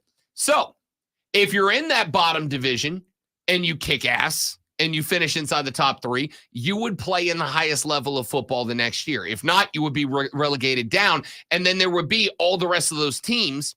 They would play in what is effectively a separate league of football comprised of the smaller teams that don't get promoted up to top level. That way, if you're a team in the bottom level that goes on a great run, you would stay in that region. You would be eligible for a national championship every year. If you show up in that super division and you play poorly, you would drop down to the lower level and have to earn your way back up. Apparently, the group of executives and college presidents that put this together have made a presentation to the Atlantic Coast Conference. And from what I understand, the ACC seemed to be relatively supportive of the idea. Of course they are. They are on the brink of extinction. Anything that would make the ACC relevant once again will keep them on board. I don't know that this would, because it seems to me like this would kind of negate the need for conferences. If you're going to go with, I believe it is 7 10-team divisions plus an eighth of the lower level schools. It seems like you would ditch the need for conferences at that point. You wouldn't need conferences anymore. So I don't know why the ACC would be on board. The story also from The Athletic reported that this group did have sit-down meetings scheduled with the Southeastern Conference and the Big Ten, but those meetings were canceled and have not been rescheduled. Let me be real clear. We're going to talk about this a little bit later in the show more in depth. This is pointless to talk about, right? There's a reason I haven't brought it up yet. I didn't lead the show with this. Why? Because it's a pointless conversation. These execs are not overruling the television contracts that are in play for the major conferences, the Big Ten and the Southeastern Conference. They're not. There's no world in which this provides more money for those conferences than ESPN and Fox have already signed contracts for. It is an exercise in futility. It is a desperate Hail Mary from the group of college football suits who are on the outside looking in. It's not going to happen. ESPN's not going to let it happen. Fox isn't going to let it happen. The SEC isn't going to let it happen. The Big Ten isn't going to let it happen. And you're not doing a damn thing in the world of college football without Fox, ESPN, the Big Ten, and the SEC. So you're going to hear a lot of talk about this today. You're going to hear shows that are going to spend hours on this today. I don't intend to tell you, don't listen to them. I don't intend to tell you, don't participate in the conversation. If it interests you, I can't stop you. What I can say is, you're wasting your breath. This isn't happening. It's not a reality. It's not a reality. The big conferences aren't going to let it happen. The big TV networks aren't going to let it happen. We'll go into the details later on in the show. I'll give you the nitty-gritty. I'll give you all the things you want to know about it. Let's get down to the nitty-gritty. So that when it's all said and done, you have all the information you need to weeks down the road ignore, because this is never going to come to fruition like it all. That's it. Item number 3. It is not unfair, if you are a fan of the Charlotte Hornets, to be excited about the future of the team. This is a team that has done, to me, a good job preparing themselves for the future. They've got a very young core, if LaMelo Ball can stay healthy. Brandon Miller has turned out to be a future star of the league. They have got a core of young players, and they have an absolute closet full of first-round draft picks over the next few years to utilize to build out a roster. Charlotte Hornets head coach Steve Clifford said yesterday he is stepping down from that position at the end of the year. Clifford said he is going to be moving to take a front office role with the team. He will be leaving the sidelines and putting on a suit moving forward. The Hornets were prepared to welcome Steve Clifford back. The Hornets were going to allow him to run it back next year as the new head coach, as the returning head coach. They were prepared to give him that opportunity. He turned it down. This was a Steve Clifford decision, which makes sense. This is going to be a rebuild project that is going to be another couple of years in the making. You got Brandon Miller locked up for 4 more. You got LaMelo Ball locked up for a couple. You got a bunch of young players on the roster that aren't crazy expensive you're going to be able to sign. You've got the availability to hand out a couple of max contracts to bring in maybe a superstar vet that gets excited about the team. And again, you've got a stock of first-round draft picks to go find more Brandon Millers. Everything's set up about the future, and Steve Clifford said, I'm 62 years old. I'm not trying to do a rebuild. I will help from the front office. I'll help from the suit position, but I'm not trying to do a rebuild.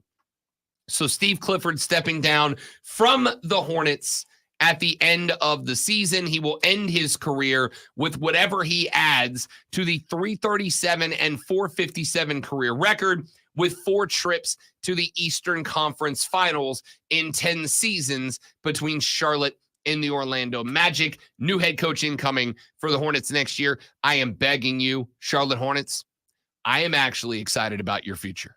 I'm actually excited about seeing where this team goes.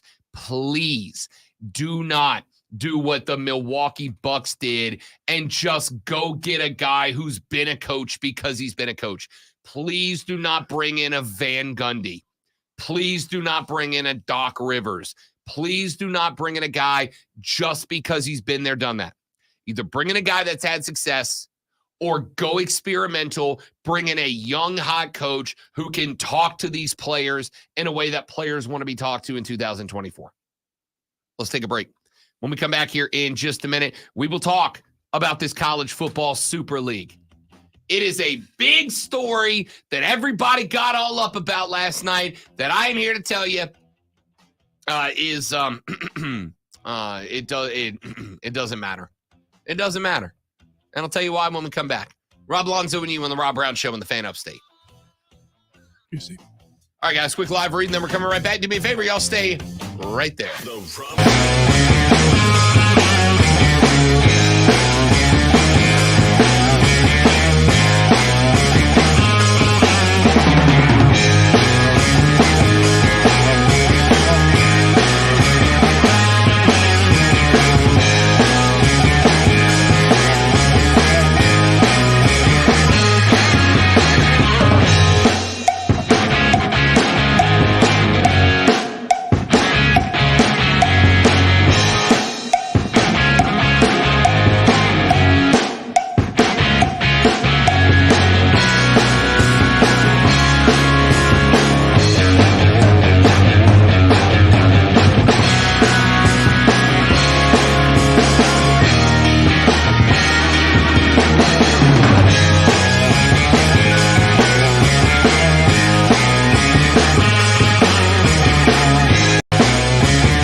online All right, social dudes and casino dudettes, that's we're back. free Thanks to for play. hanging in there. Head on over to Shane said, "Are the Magic ChumbaCasino.com the best now to non-talkative join in team?" on Yeah, the they fun. absolutely are.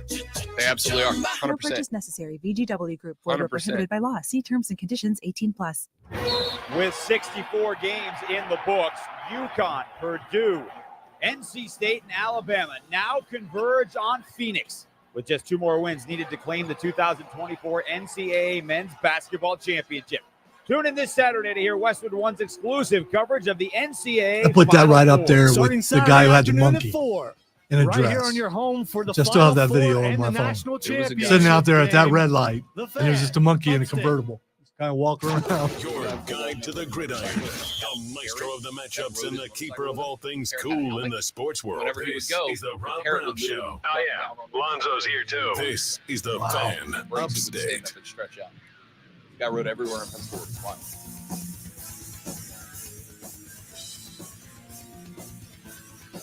A report from The Athletic dropped last night. Andrew Marchand and Stuart Mandel both put this report out. The report said that a group that includes several college presidents have brought forward a proposal to dramatically alter the way college football is organized. The group is referring to itself as College Sports Tomorrow. They floated the idea of creating a 2-tiered structure amongst FBS schools. Marchand and Mendel wrote in their report on The Athletic, quote, "The current CST outline would create a system that would have the top 70 programs, all members of the 5 former major conferences plus Notre Dame and new ACC member SMU as permanent members and encompass all 130 plus FBS universities. The perpetual members would be in 7 10-team divisions joined by an 8th division of teams that would be promoted from the 2nd tier." End quote. So we've made the argument in the past, I've made the argument in the past, that college football is headed towards a 2-tier system. Whether or not it is officially recognized as a 2-tier system is yet to be seen. But whether it is recognized as a 2-tier system is irrelevant. It will be a 2-tier system. You are going to have, as I have referred to it many times on the radio, you are going to have the Big Ten in the Southeastern Conference as the Big Two, and then you will have what I have referred to as the EEC, the Everybody Else Conference. That is going to be, I think, the remnants of the Big 12 that are not picked up by the SEC and the Big Ten, and the remnants of the Atlantic Coast Conference that are not picked up by the SEC and the Big Ten, plus whatever lower level FBS schools garner an invitation. I also think that at some point, and it almost feels inevitable to me at some point, that you are going to end up with these conferences for football. And I think you will see some sort of different structure for pretty much all the other sports. I don't know that to be a fact. It depends on how much that has to be confusing. I mean, for each college to have to deal with 2 sets of things. I don't necessarily know. I also know, great one, that it doesn't matter. Especially if you're in the Big Ten or the SEC, it doesn't matter. Because you're going to get so much through the TV contracts just being in that conference that if you've got to have 2 staffs, one that organizes football and one that organizes all the other sports, you're going to be good with that because it is likely not tenable for, let's say, Stanford, the newest member of one of the 2 newest members of the Atlantic Coast Conference, Cal, one of the 3 newest members of the Atlantic Coast Conference. It is not tenable for those schools to play in the ACC, but to be told you have to send your women's volleyball team on a Tuesday night to Raleigh, North Carolina to play 1 match and then turn around and fly back. And oh, by the way, they still got to go to classes. It's just not tenable long term. It works for football where there is 1 game a week and the dates of those games are known months and months in advance. But if you've got a women's volleyball team that's playing 2 or 3 matches a week, even if you try to streamline the schedule, even if you say, all right, when the California teams come out to the right coast, they're going to play 5 roadies in a row. Well, what are they supposed to do? They're just not going to go to school for a week and a half? If you're going to do it that way, then Lonzo will absolutely have firepower in the they're not student athletes anymore argument. Yeah, but there's, because of COVID, we all know that there are capabilities for them to take a class and do all that thing online. Listen, so I am that's what they'll go with because they can do that and it's plausible. I am a big proponent of getting here's your hot take for the day. I'm a big proponent of getting rid of office culture. I'm a big proponent of not needing to come into the office unless you just can't do your job anywhere else. But if you we're tired of dress codes and stuff around here. Yeah. Can I tell you, I worked on my couch in the old Casa de Love for almost 2 years. You don't need to tell me because I was there. That's true. No, actually I was here. You were here. Because I was essential. Yeah. Robbie B worked on his couch at the Casa de Love. I'm not going to tell you how many shows I did wearing boxers. I don't care. You could have been naked. I don't care that you care. Yeah, I mean, I did we were on stream the entire time, 100%. So I mean, there's that. I did, and I don't even know that I'm exaggerating here. Dozens of shows on my couch in boxer shorts because, why not? I'm at my house. I'll turn the camera off when I need to stand up. Right? I'm totally in favor of getting rid of office culture. If you can do it from the house, you should be able to do it from the house as long as the work's getting done. Okay? It's real simple. Yeah, but there is the problem with some people who don't live in a place where they could actually have friends, and the only friends they could have would be at work.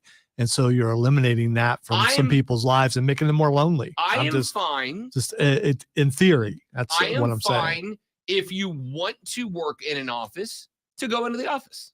I want to point out you couldn't wait to get back here though. That's 100% correct. Yeah. But for me, it was more a matter of it was real tough to get into. We're going to come back to the college football thing. It's very important. But we sidetracked ourselves, and we got to finish. To me, being in this studio, being behind a real microphone, not wearing a headset, being behind a board, not sitting in front of a laptop, gets me, it gets my head right to do a show, as opposed to being home when during breaks I could turn sideways, kick my feet up on the couch, and take a little 3-minute breather. Like in here, it's like, no, you're at work, dude, dial in. But I will also say that after being back in this building for a handful of months, I was like, kind of nice to work from home again. And then I'd done that for, all right. You're just never satisfied. Correct. Man. Correct. Anyway, the point here is, even if we put the aspect of virtual schooling to the side, there is the money factor. Because, yes, if you're going to send Stanford to North Carolina to play UNC, NC State, Duke, and Wake in a swing, you got to put them in a hotel for 6, 7, 8, 9 nights. You were talking dozens and dozens of players, of coaches, of equipment managers, of trainers, of staffers, of administrators. It's not tenable budget-wise when you're trying to run a big-time athletics department that's got 30 sports underneath its wings. It's not tenable. What is tenable is a geographically relevant set of conferences. That is actually something I like out of this plan. I think I would be fine. As much as I have said for years and years and years that college football is an international game now. How many Australian punters are there in college football now? All of them? All the punters? It's an international game now. But realistically speaking, I do think getting it back to its geographical roots is totally fine with me. I think every team should have one big out of conference, and the rest should be geographically relevant. You know how I know that's the best way to do it? Because every team, when they line up these FCS squads for their tune-up games and whatnot, you ever see South Carolina inviting down the Southwest Central North Middle University of Oregon for a paycheck game? No! They play Wofford and Furman and Sanford and UAB and South Alabama. Why? Because they're close. It's easier to get them on a bus, get them here, play the game. Don't have to pack them into 200 people into a hotel and send them back after you kick their asses. It just makes sense. So I'd be fine with that. But the reality of this whole structure, this whole situation is real simple. And for the record, I like the model. But it's simple. The TV networks aren't going to let this happen. This is not even going to get off the ground. In the report, Marchand and Mandel said the idea was presented to the ACC Board of Directors. They listened to a presentation from CST officials. The Big Ten, the SEC, and the Big 12 all canceled plans for a similar sit-down. Let's start with this. If you can't get the Big 12 on board, it ain't working. If you can get the ACC, the Big 12, the festering corpse of the Pac-12, and all of the other lower-tier FBS schools, if you can get all of them to meet and you can get all of them on board, maybe it's got a heartbeat. Maybe you can hook it up to a heartbeat monitor and get a signal. But if you can't get the Big 12 on board, it's not going anywhere. To me, it is a waste of time to sit here and get into all the details. It is a waste of time to sit here and start breaking down the who, what, where, when, and why of this, because it's DOA. It's not going anywhere. ESPN is not going to be interested in this. They are not going to be interested in spreading the SEC love around. Fox is not going to be interested in this. They are not going to be interested in spreading the Big Ten money around. The SEC and the Big Ten are not going to be interested in this. They're not going to be interested in watering down the power conference love that they are getting from the TV networks so that the dying gasp of other conferences can get some more oxygen. They're not going to be interested. If anybody can present to me a single good reason that Fox, ESPN, the Big Ten, or the SEC would even glance at this idea, I am here to listen to it. I'm here to listen to it.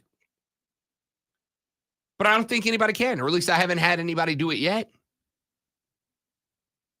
I was looking around last night and they were, oh, well, we can make this guy the commissioner. Okay. Of what? Of a false conference that the TV networks aren't behind, that the big conferences aren't going to play ball with. And the reality is the EEC is going to be a thing anyway. It's going to be a thing, and it's just going to have to hope against hope that some of the schools left over one day are going to be able to start generating the positive interest that the schools in the Big Ten and the SEC do, and maybe one day they'll be able to compete. But the reality is that's going to be real tough. That's a big ask. This is not sustainable. It's not justifiable. It's just not going to happen. So you're going to hear a lot of conversation today. Oh, you can make Nick Saban the commissioner. All right. Of what? Of what? And again, part of it's on us. Because how many of y'all are going to tune in this year when Oregon State takes on San Diego State? Very few of you. Very few of you. And that's okay. I'm not expecting you to. I'm not even telling you that you should. I'm saying you're not going to. And the TV networks know that. So they're going to throw $1 billion at the Big Ten, $1 billion at the SEC. Those conferences are going to hand that $1 billion to the schools. Those schools are going to be able to outcompete every other smaller school that would join the EEC or the CST or whatever other organization is going to spring up. And you're going to end up with 2 tiers of football. In this 2 tiers, the CST 2 tiers, the wealth gets spread around. You're going to learn something. I want you kids to listen to Uncle Rob. All right? And some of your parents are going to look and they're going to go, no, don't you listen to him. This is true. People who have money, they're not real keen on giving it away. They're just not. People don't become billionaires by just giving their money away. Philanthropy is a lie? It's a tax break. Okay? People who have money don't keep that money by giving that money away. The schools in the SEC, the schools in the Big Ten are not going to hear a proposal which sees them splitting that money up further and go, yeah, that sounds great. I think it's a swell idea. No, they're not going to. They won't. They shan't. They can't.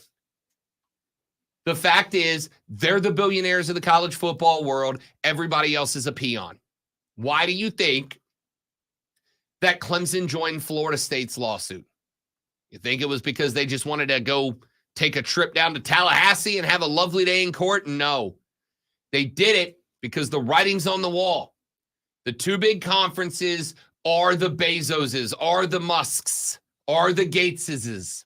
They're the big dogs. And they don't want to give their money away. They're not going to give their money away. They would rather watch people struggle in the street than give their money away. They will not give a damn if Boise State football folds. They will not care if Oregon State football folds. They will not care if Wake Forest football folds.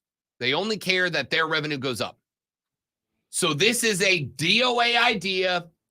And everybody who spends time today breaking down, here's how we can make it better. Here's how we can make commissioner. Here's some rules we can put in play. It's all well and good. But as I said in the past, it's like me and Lonzo arguing over what color we should paint our Lamborghinis. Fun hypothetical. We both would really like to have that on the table as a possibility, but it's not realistic. And therefore, it's kind of a waste of time, if we're being honest. Back after this on the Rob Brown Show in the Fan Upstate. Join us for passionate sports talk that's sure to stir the pot. I go sky blue, by the way, just because, you know, for difference. Come on. I'm Tony Desiri with your sports update on the Fan Upstate.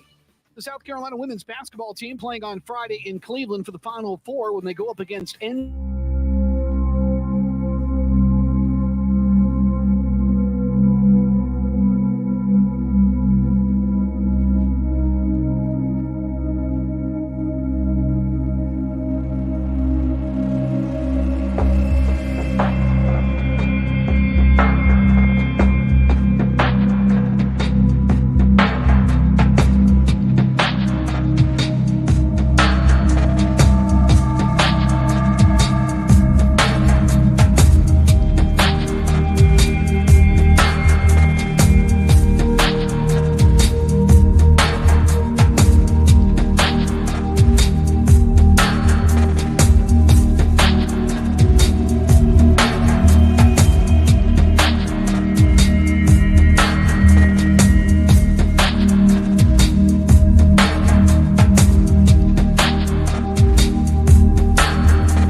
They don't. They did. Early birds get the sports scoop. The Rob Brown Show, now morning 6 to 10. On the Fan Upstate. The Rob Brown Show carries on. It is the Fan Upstate. Rob, Lonzo, and you on the radio broadcast today. Coming up in less than an hour from now, Rashad Beard of the Panther Nation podcast joins us. We'll talk some Carolina Panther football with him. Coming up, you know what? We're just going to do it. 2 Fight Club segments today, back to back. We'll start it at 9 because it's WrestleMania week. And between AEW, NXT, and obviously the grandest spectacle in all of sports entertainment, WrestleMania this weekend, there's plenty to get to. Plus, I don't want to, but I feel like I'm compelled to. Mike Tyson spoke out yesterday about his fight with Jake Paul, and I'm going to respond to Iron Mike Tyson. In fear for my life when I do it, but I'm going to respond to Iron Mike coming up later on in the show as well. So you're going to want to stay there for the last hour of the show as we talk Fight Club with the great one, Lonzo. You can disrespect the Kansas City Chiefs and you see what happens. If you disrespect Mike Tyson, he could be traveling the country right now. Might be. He might roll on up in here. I'll let him in, by the way, for sure. Because that's a confrontation I want to see. Shane said, did he mention he's 57? I'm not doing it again. I'm already struggling to get through the show today. All right, the allergies are kicking. I cannot my wait ass right now for Rob to come in here and say, he's 57 and he ended Jake Paul. Yep. There will be no more Jake Paul. For Let sure. us celebrate a 57-year-old Mike Tyson. Lonzo. Yes, Rob. I'm a bit of a gambling man. No, not you. I'm a bit of a gambler. A pretty good one, too, from what I understand. Although I have lost to you quite a bit. So it's not, I actually have understanding of that. Bit of a gambling man. Great one. We can talk more about it when it gets a little closer. I don't even know when this fight is scheduled for. But I'd be willing to put a wager down. This fight doesn't end in a knockout. I'd be willing to put a wager down. This fight doesn't end in a TKO. I'd be willing to put a wager down. This fight's going to a decision. Would you? I don't like your tone because you are. It's just a simple question. You know boxing like you know ball because, Roy Jones and all that sort of thing. And I'm a casual observer. You seem very high. Stakes? What are the stakes? Stakes could be stakes. We can do a lunch. We can do something. Which I just thought about. I still owe you a lunch. True. So we could double or nothing on a lunch bet. We could do something a little more outlandish on the stream, a la bet for the cycle. We do a little food bet challenge on the show. I mean, we can leave it up to the listeners. We can let the listeners dictate the punishment. No, we're not doing that. We've already done that. No. They don't need that kind of power. I'll tell you how confident. Some of them are sadistic and twisted, and I would hate for an old thing to come back up and you have to say you can't do it again when you lose. You need to be careful with that. I am, as somebody who has, over the last couple of years, routinely humiliated and put himself through pain for lost bets on different radio shows. I'm willing to get as ridiculous as we want to get with this because I'm not losing this bet. So we got time. I'll let you think about it. But I am willing to, I am going to give you, great one. I'm going to give you 2 of the 3 ways this fight can end. If this fight fight ends in a TKO or a knockout, you win. But if it goes to the decision, I win. And I'll let you, it doesn't even matter who wins the fight. Doesn't even matter who wins it. You could have Jake Paul and Tyson knockout, Jake Paul and Tyson decision. I don't like the stipulations right now because I'd rather do a straight up winner. I think that winning should factor in because winning's important. I am giving you. And you say that all these fights are rigged, and if all these fights are rigged, there's no way that Tyson can beat him. I'm giving you both fighters. I'm giving you both fighters. Don't you want have. that. Don't want. We got time to fight about this, but I don't want that. 6 possible outcomes to this fight. Paul knockout, Tyson knockout. Paul TKO, Tyson TKO. Paul decision, Tyson decision. I am giving you 4 out of the 6 possible outcomes, and you win the bet. I get 2. Now I'm bad at math, but that gives right now, I don't like the stipulations. I don't like what you're throwing at me. So as of now, it would be no. I want the winner to be part of the bet. If the winner's not part of the bet, I don't want any. So you don't want a 66% chance of winning this bet. I know how good you are at betting, and I haven't looked to see, but I'm pretty sure that all the Paul fights so far have been decision bets. So that would be a smart move on your part, and you're counting on me to be goaded into something like this. No, you're the one convinced this is a real fight. Doesn't matter. If it's a real fight and you're convinced that the 57-year-old man is gonna take it seriously, I am giving you 66% of the outcomes in your favor. So you're ducking taking a straight up winner in this somehow. That's fine. I mean, dude, you try. I don't think it's a real fight. I'm not going to pick a winner of a rigged fight. Okay, so you're trying to play me to get something, but you won't let me play the other way. I'm not. Yeah. Okay. Do you understand that you are lessening your chance of winning the bet? Absolutely, I do. Fighter? Absolutely, okay, I understand. Well, I'm real glad you're not a gambler then, because Miss Lisa would be furious. No, here's the thing. I don't trust you when it comes to this stuff. This is your ballywick. And I don't trust you when it comes to that. Do you think this is a legitimate fight? It's not sanctioned, so that was it's a legitimate fight. Do you think it's 2 guys genuinely trying to win a fight? I think Mike Tyson's going to try to win this fight. Yes. Okay. Then you should be thrilled with getting 66% of the possible outcomes in your favor. You know what I'd be more thrilled about? If we go to break? Yes. Sports Flash. LA Dodgers superstar Shohei Ohtani powered his team to a 5-4 victory over the San Francisco Giants last night with a 430-foot bomb of a home run, his first of the season until last night. Ohtani had been batting only .242 and in the middle of his longest home run drought to start any season of his career. The life of second-year Texans quarterback C.J. Stroud just got easier as the Buffalo Bills have sent Stephon Diggs, a multiple-time Pro Bowler, to Houston, along with a 5th and 6th round pick in return for a second-rounder. Diggs joins reigning NFL Rookie of the Year, C.J. Stroud, in the Houston Texans. Make sure you tune in this afternoon from 3 to 7 p.m. for our new local show. Wire to Wire, Cole Bryson and Diesel get you up to date on the latest local and national sports news, and it's Wire to Wire. Up to the minute upstate traffic. We're looking at the Cordell and Cordell construction cams along 85 around Pelham Road and not seeing any actual road work slowing things up. But the presence of signs, barrels, and equipment is slowing things down in both directions. A report of a crash southbound highway. He's trying to play me, and it's easy to do because emotion. And if I don't take the bet, then it looks like I don't believe.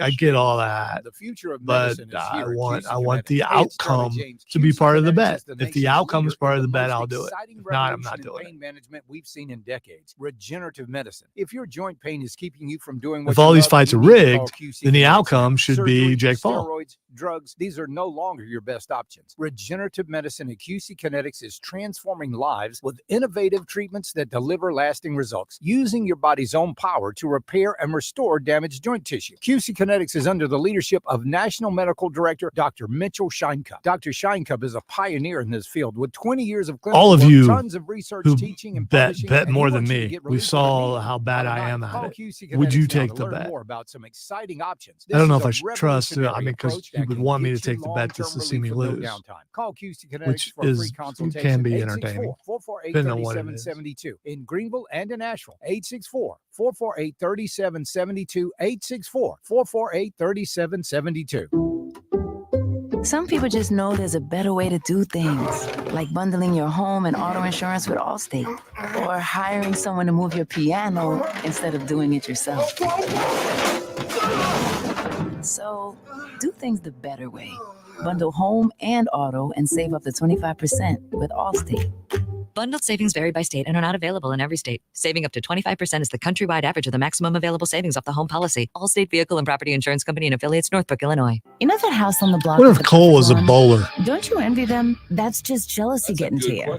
Be the house on the block they envy. Just get to CarolinaTopDressing.com and sign up for your free quote. Since 2000, We know Diesel is Carolina now. Top Dressing has been transforming, smoothing, and nourishing lawns around upstate. Because like anything, when he applies himself, he I was gonna gets say, pretty good at it. Yeah. Diesel's not a anything. He's just compulsive about something and overseeding services. Trust When he Carolina got Top into Dressing golf with a your couple years ago, when I was playing CarolinaTopDressing.com. The all-new 2024 Upstate Craft Beer Passport is here for just $40 at UpstateCraftBeerPassport.com. 20 breweries, a 2 year. bonus It's stops with unbelievable. free tastings and tours. It's Breweries supposed to be include harder Guy Hill than Brewing Company and Magnetic South Brewery. Visit So many things I could say about UpstateBeerPassport.com. Some days I cover up because of my moderate to severe plaque psoriasis. That's probably where I was I'm going. hitting the road with clearer Yeah, I mean- skin thanks to Sky Rizzy, Risankizumab Risa, I'm not a offended by prescription that. only I know 150 I know milligram it. injection for adults who are candidates for systemic or phototherapy.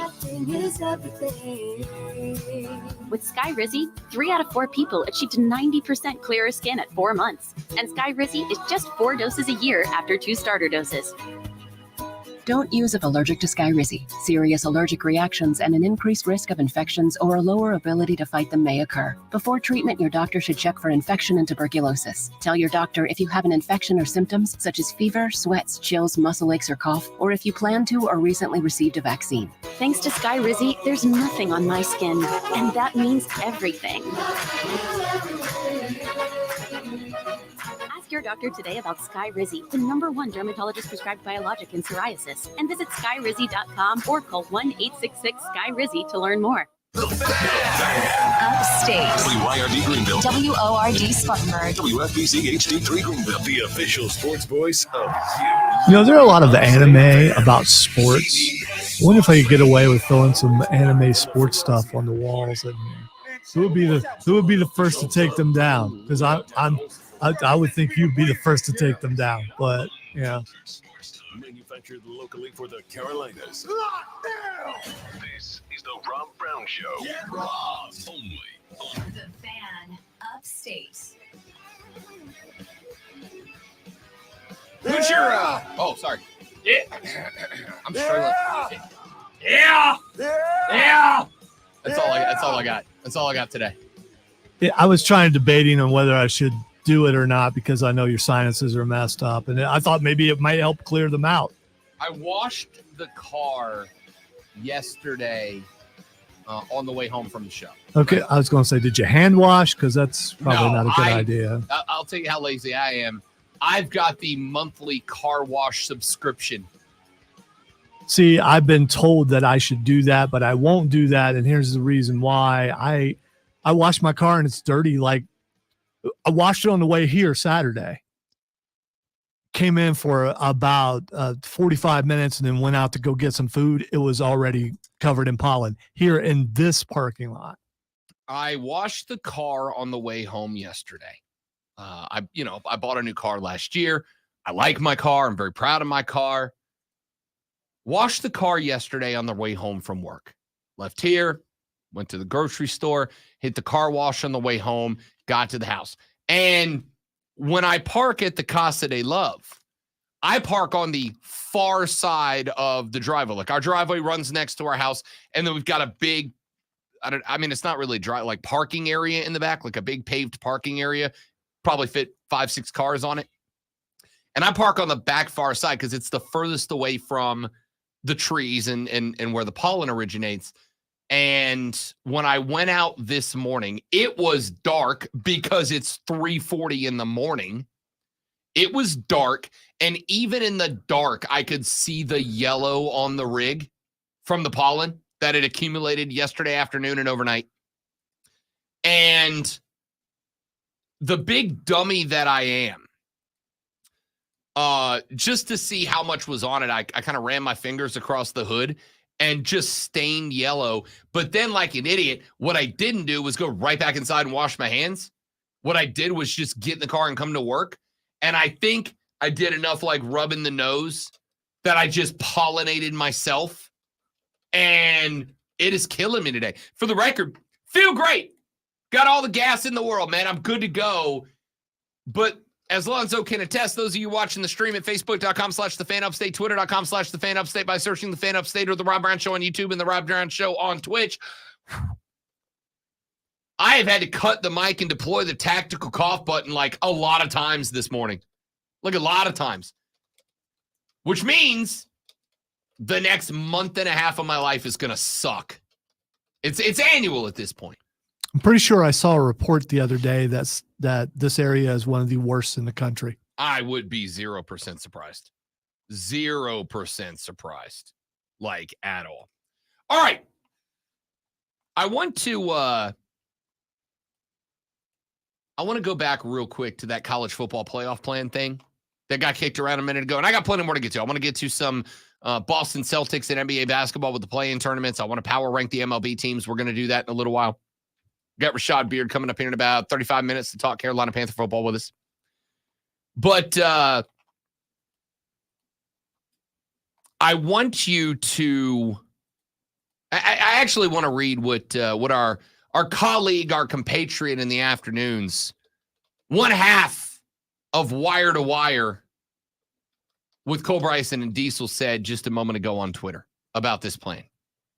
He said, quote, "Yeah, it's the perpetual members and the second tier that's going to be the sticking point. Admitting you're a second-class citizen while watching institutions you consider peers be granted made man status is going to be a tough sell for a lot of presidents and chancellors, but it is interesting, and I do think the idea has merit. It's not always what's best. It's what you can get 130 selfish entities to agree to." He ain't wrong. He ain't wrong. However, I don't necessarily think that's I think it is a problem. I don't disagree with him. I don't think it's the biggest problem. Because I think if you're a, say, Boise State, I don't know why I keep going to the Blue Turf Smurfs. But if you're a Boise State,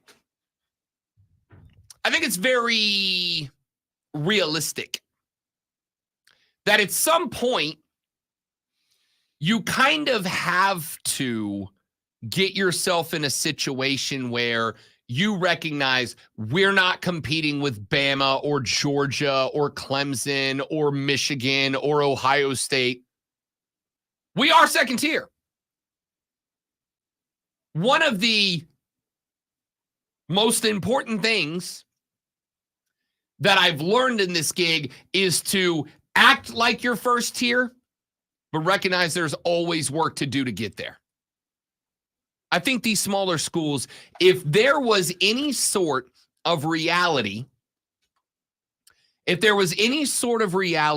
where the top tier schools would be willing to part with some of the incoming money in a way that spreads it to the bottom tier schools, those teams would 100% be all in. At the end of the day, one of the most important things that you have to learn in life is that you can't always get what you want. You can't always get what you want. You can't always get what you want. But if you try, sometimes you just might find you get what you need. And sometimes you have got to accept getting what you need as a stepping stone to getting what you want, as a rolling stone to getting what you want.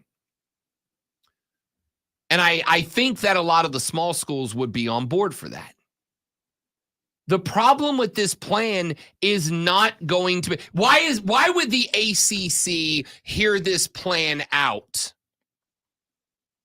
Why would the ACC hear this plan out,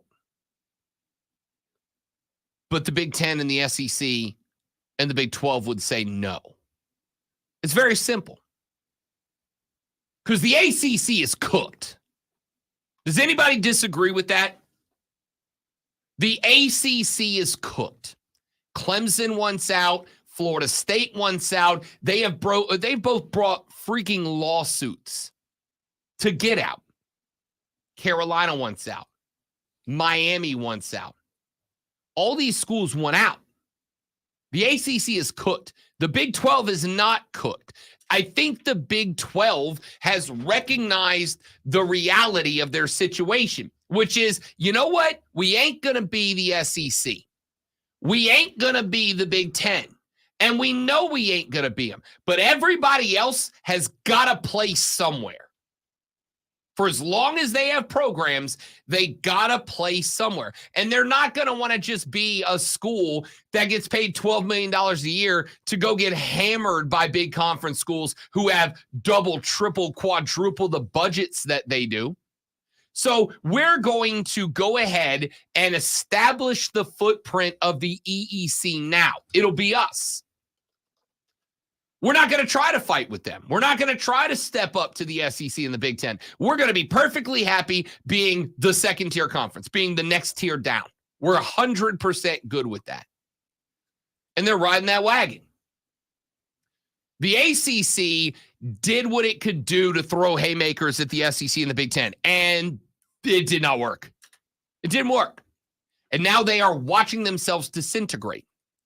So the Big 12 is looking and going, we know we're not going to be the SEC. We know we're not going to be the Big 10. We're not going to try to be the SEC. We're not going to try to be the Big 10. We are going to try to establish a third conference that has enough power that we maintain a seat at the table, even if it's way down at the other end of a very long table.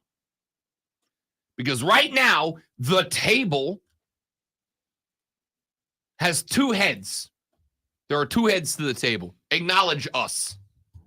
The two heads of the table are whoever strokes the check from ESPN and whoever strokes the check from the Big Ten. Or excuse me, from Fox. Seated to the left of the ESPN guy is Greg Sankey of the SEC. Seated to the right of the Fox Sports guy is Tony Petitti from the Big Ten. And then seated next to them, extending down the table, are all of the conference presidents, chancellors, whatever. And then way down there, 30 guys on the other side of the table are the reps from the Big 12. But they are at the table. The ACC, not at the table. They're not even invited to dinner. They're not at the table. They've gotten the boot from the table. So they're fighting for their lives. They're outside in the street throwing haymakers at the other bottom-dwelling thugs, just trying to get noticed by the boss. The Big 12 went, we're at the table. That's all we can ask for. When everybody else is casting off all these teams, we're offering a safe haven for them to come here and at least have a conference to play under. It's not going to get them Big Ten money. It's not going to get them SEC money, but it's a place that we will do everything we can to elevate into some level of respect and acknowledgement. ACC doesn't have that. So the ACC listen to this, because even if they go to this plan of 7 10-team conferences, or 7 10-team divisions, maybe there's a way down the line that we can orchestrate it where there's 20 ACC teams. 2 of these divisions belong to the ACC.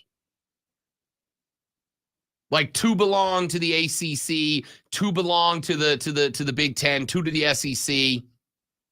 And then you got, I don't even know how you'd structure it. But like maybe there's a way we can hang on and keep our power structure intact and stay relevant, stay in existence. The Big 12's going, we're not going anywhere. Because when Clemson and Florida State leave the ACC, when Miami and North Carolina leave the ACC, they're catching invites to the Big Ten and the SEC. Which ones go to which conference? Don't know. We've all got our thoughts. I think Florida State goes to the Big Ten. I think Clemson goes to the SEC. I could be wrong. They could both go Big Ten. They could both go SEC. I don't know. But they're both catching invites. Miami's catching an invite. North Carolina's catching an invite.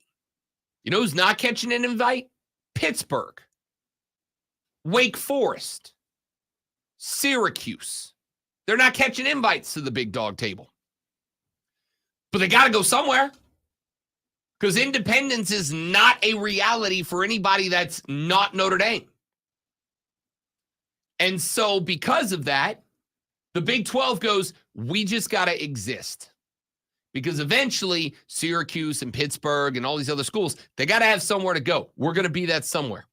And what we can't have in quality, we'll have in quantity. What we can have in quality is we're going to give you some interesting matchups from all the other schools, and maybe we stay irrelevant enough that every now and then our champ finds a way that they get invited to the show, that they get invited to the playoffs. I don't know. And by the way, this is all stuff that's 5-6 years in the future. This is all stuff down the line. That's why the ACC is willing to hear this plan out. Will how the extended playoffs, will that change any of this? I mean, how it actually plays out, how it looks over the next couple of years? What's the primary decision maker in college athletics, Lonzo? That would be money. That is once again correct. But I'm more talking. You've never gotten that question wrong. I know. I'm good like that. I'm more talking about the same teams being in the playoffs every year. Will that affect this? There is only one thing that affects this: the paycheck. That's it. Here's the thing. Do you remember a couple of years ago when we had an SEC championship rematch in the national championship and everybody whined and moaned and complained, oh, there's SEC fatigue. We're tired of the same schools. We're tired of the same coaches. We're tired of the same players, the same logos, the same bands, the same songs, the same fans. We're tired. And then what happened? It became the most watched college football championship. Do you think that there was a guy in a room somewhere and he was sitting there and he's looking at Twitter and he's seeing all these people that are going, oh, Nick Saban again, oh, LSU again, oh, Georgia again, Ohio State again, Michigan again. It's just the same old schools over and over. Or did he pull up the television numbers and go, damn, that's a lot of people that watch that TV show. Hey, advertising companies. Hey, Coca-Cola. Hey, Pepsi. Guess what, guys? We had 27 million people watch our broadcast last night, more than ever before.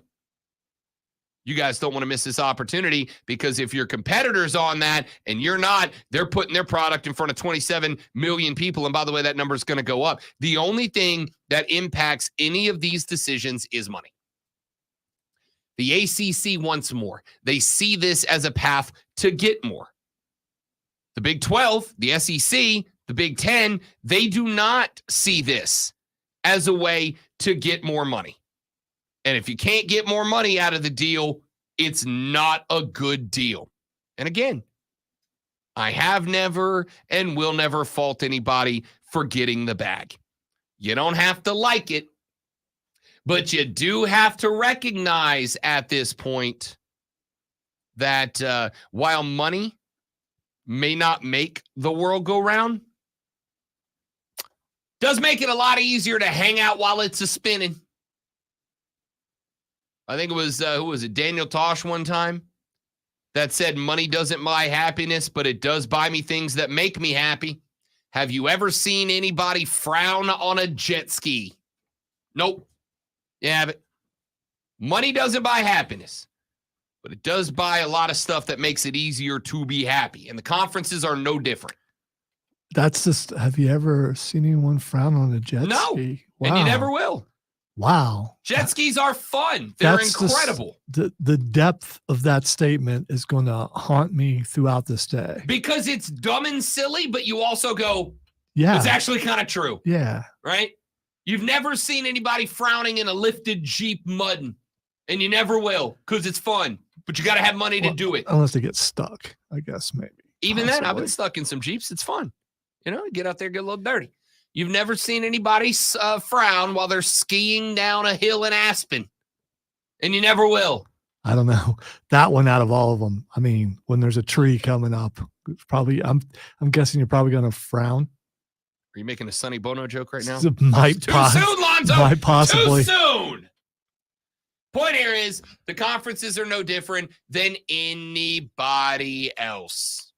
They want more money because money makes it easier to be good and to be happy.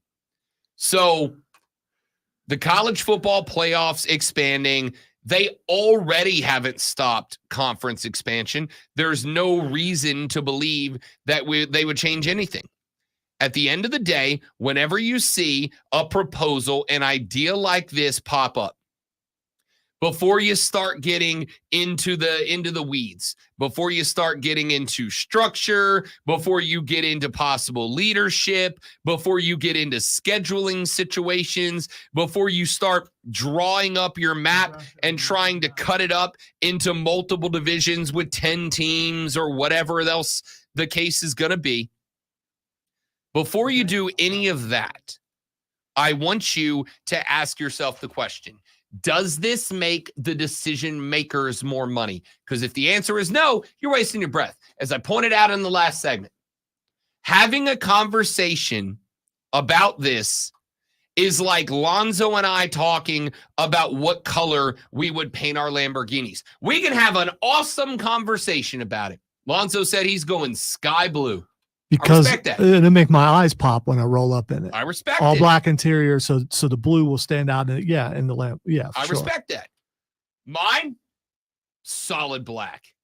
Black outside, black inside, chromed out black, everything black. I want to be rolling midnight in my Lamborghini. But here's the thing.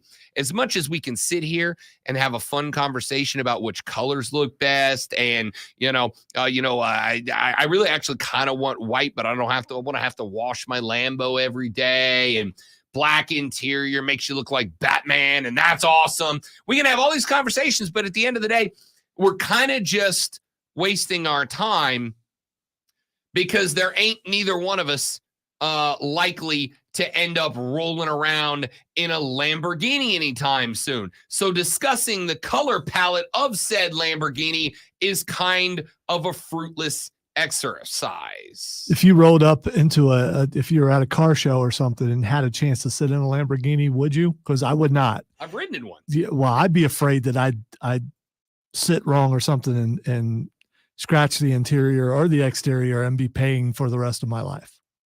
The reality here is that if it's not making the big dogs more money, it's not happening.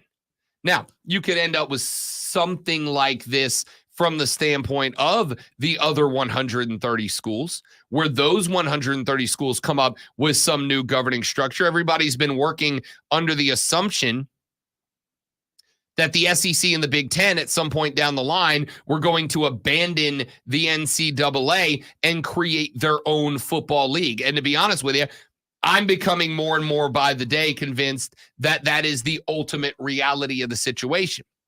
What I don't think anybody has talked about is, would the smaller schools do that?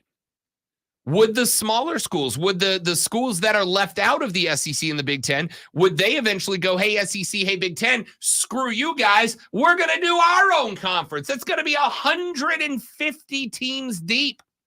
And we're not going to invite you to our conference. Yeah.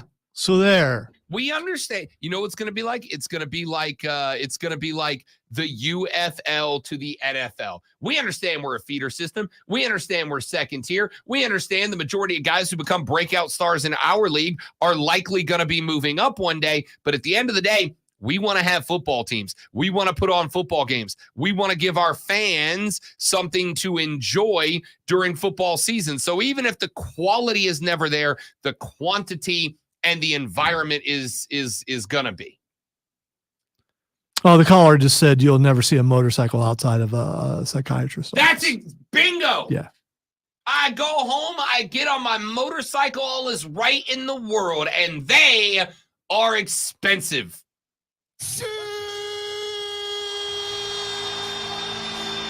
I'm afraid I've got some bad news. The Rob Brown Show continues after this on the Fan Upstate. I got to step it away for just a minute. We will be right back, please. Is the sports voice of you, the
Amigos and amigettes, we are I don't back. think I'm So if putting them someone off. says they Discover drive a 24/7 motorcycle, it US-based just customer proves they've service. never Limitations ridden a apply. motorcycle. Discover.com/credit card. I've ridden a motorcycle.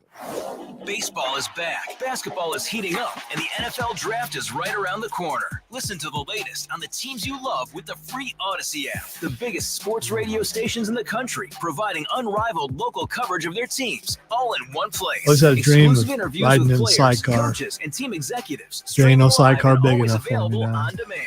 Stay in the know with your favorite teams with Odyssey. I just am curious about what that's like to have no control, Today, windy to and be cool, out there tons of on clouds the and sun, open high road and 57. just have to depend on that person to 9 your out of 10 left to hiring make sure you managers don't are having die. I difficulty guess it's the same hiring thing today. when you just drive in the Robert Half passenger is seat here of the to car, help. but it's not Robert open Half, with the we know wind. talent. Visit roberthalf.com today.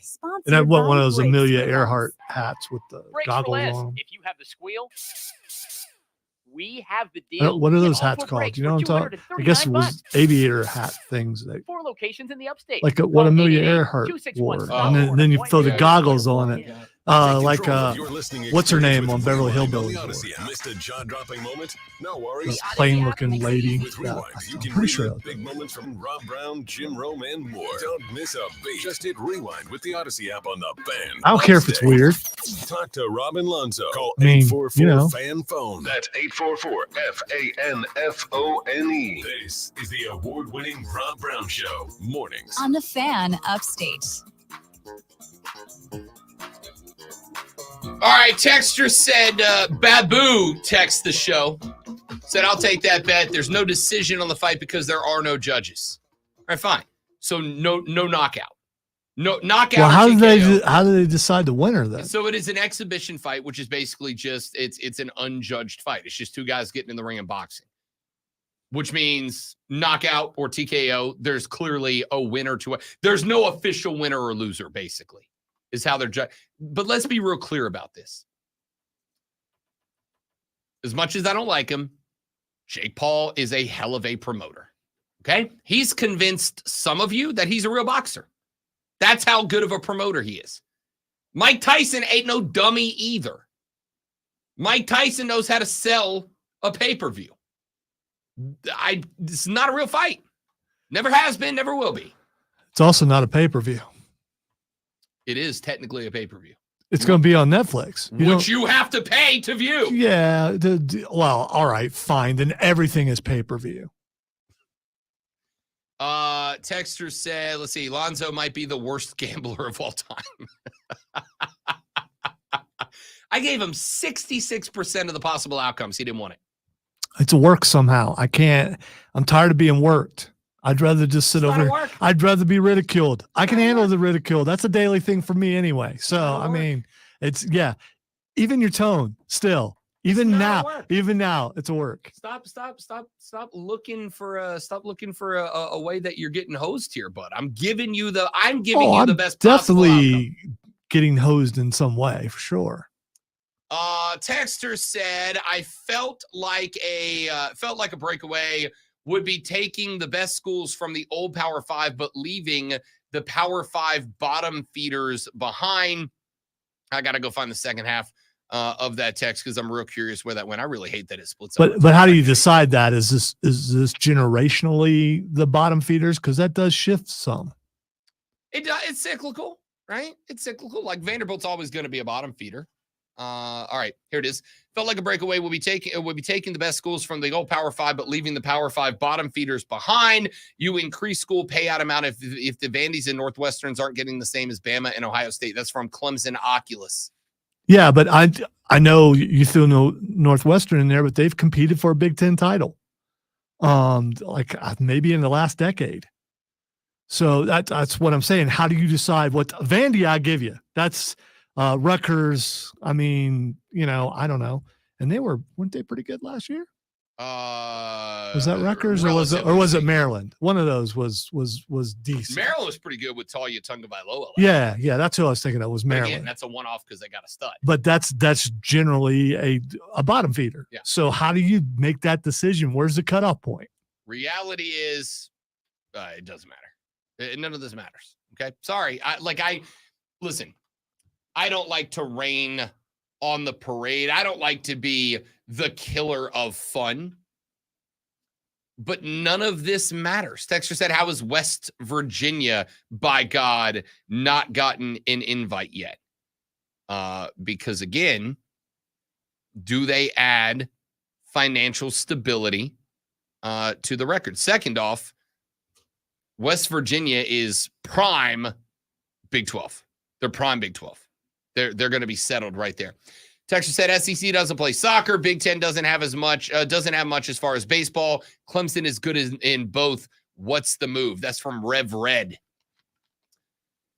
The move is, again, it gets frustrating. And I know that I'm kind of killing the vibes. I'm as Keanu might have said back in the early 90s, I'm harshing the mellow, dude. What's the move? The move is who pays more. That's the move. That's the move. Now, if they're both checking in at a relatively even payout when it's all said and done, if I'm Clemson, legitimately, I'm going Big Ten. I'm going Big Ten because it puts me in an opposite conference from South Carolina right down the road. It allows, the Big Ten, because the other aspect of this is as many footprints in as many markets as is possible. The Big Ten is going to go all in on supporting Clemson. Why? Because it is a massive, nationally recognized brand that becomes their footprint in the Carolinas. A footprint that they do not have right now. The SEC adding Clemson to their ranks doesn't expand the footprint. You're already covered up, but the Big Ten does. I feel the same way about Florida State and Tallahassee. Man, that texter was right about college baseball because I was curious and went and looked at championships for the last 30 years. The Big Ten, they're nowhere to be seen. They're not. It's either West Coast or it's down south. Yeah, that's 100%. wild. 100%. Whereas I would guess college wrestling would be all in the north. Big Ten. Yeah, absolutely. And that's a regional thing, and that's okay. That's a regional thing. Texas said, Rob, Kenny Powers cried on a jet ski. Well, that's Kenny Powers. All right. Kenny Powers makes everything Kenny Powers does cool. If Kenny Powers cried on a jet ski, then crying on a jet ski is cool. Texas said, you ain't never seen a redneck unhappy holding a Bud Diesel. Correct. What's a Bud Diesel? Bud Heavy, not Bud Light. You said Bud, not Bud Heavy. Bud Diesel. Okay, all right. Yeah, the Diesel. When you want a Budweiser. So you're not talking about Diesel from Wire to Wire. You're talking about the drink. Correct. Okay, all right. Correct. The Big Daddy's a Diesel. I'm going to drink a lot of beer tonight, Jim. Budweiser. So you're not talking about Big Daddy Cool Diesel. Nope. Okay, all right. When you want to. Kevin Nash. You go Budweiser and they go unleaded or Diesel. Diesel's Bud Heavy. Do they really do that? 100%. That's a redneck way of putting it. Where do they do that at? The bars I hang out in. Okay, I was going to say on Hank Hill's show. I don't know. The bars where there's at least one person unironically wearing camouflage. That kind of bar. The kind of bar that you would walk in and then walk right back out. You would like Abe Simpson it, like put the hat on the rack, spin a circle, pick the hat back up and leave. Well, I'm not walking into one period unless it's a radio appearance and I'm forced to be there. So, I mean. Point stands. Texas said, Robbie, you forgot two other people sitting in the middle of that table. NBC and Notre Dame's new athletic director, Pete Bavacqua.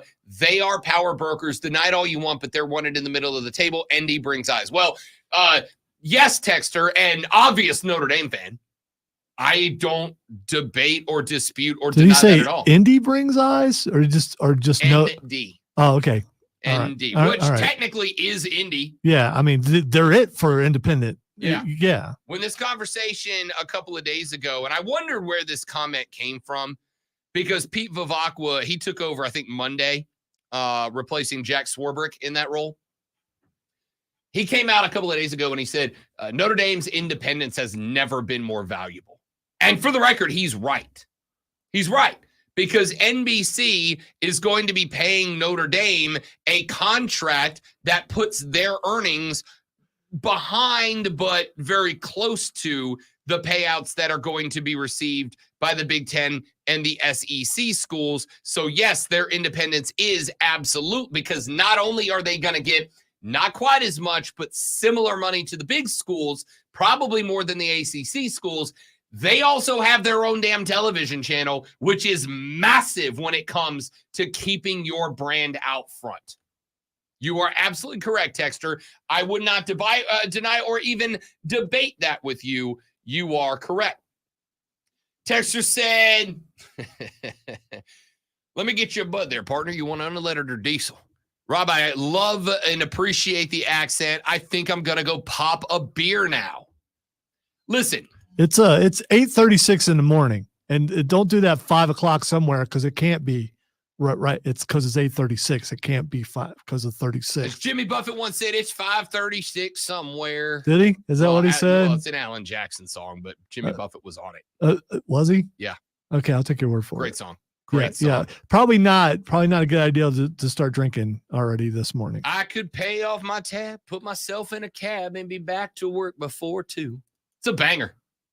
At a moment like this, I can't help but wonder, what would Jimmy Buffett do? Tell you what I'd do, Alan. I'd say, pour me something tall and strong, make it a hurricane before I go insane. It's only 12:30. You know what I would do? But I don't care. You know what I would do? It's 5 o'clock somewhere.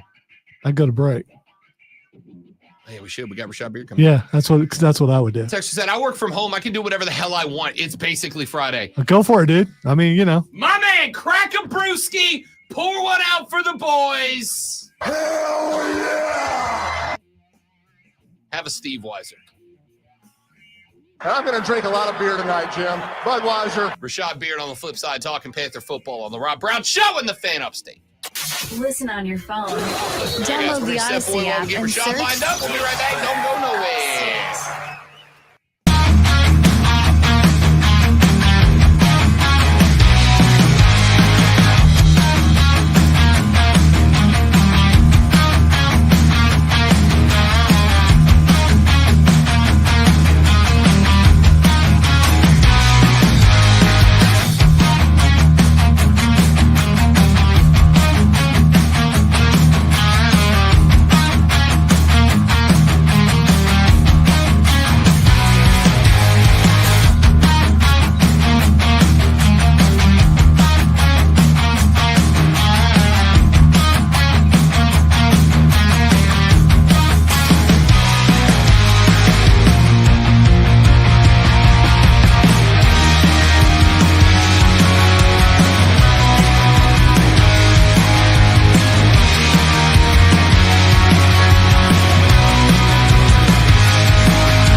fan upstate. Well, we're hopefully going to have Rashad Beard join us here in just mere moments from now, but have not heard from Rashad. Hopefully he'll be joining us here momentarily. Of course, we do know that Rashad very frequently, as an international man of mystery, gets sent abroad. And with all that's going on in the world right now, obviously Rashad is in high demand for his secondary job. So we'll see if we get Rashad lined up here in just a little while from now. Fingers crossed. If he joins, we'll get him in. If not, we may have to push him back to tomorrow to talk some Carolina Panther football. Hey, why not? We're here. Let's just do it. Anyway, by the way, before we get there, do want to point out that tomorrow on the show, basketball Jones. I got a basketball Jones. All basketball on the show tomorrow.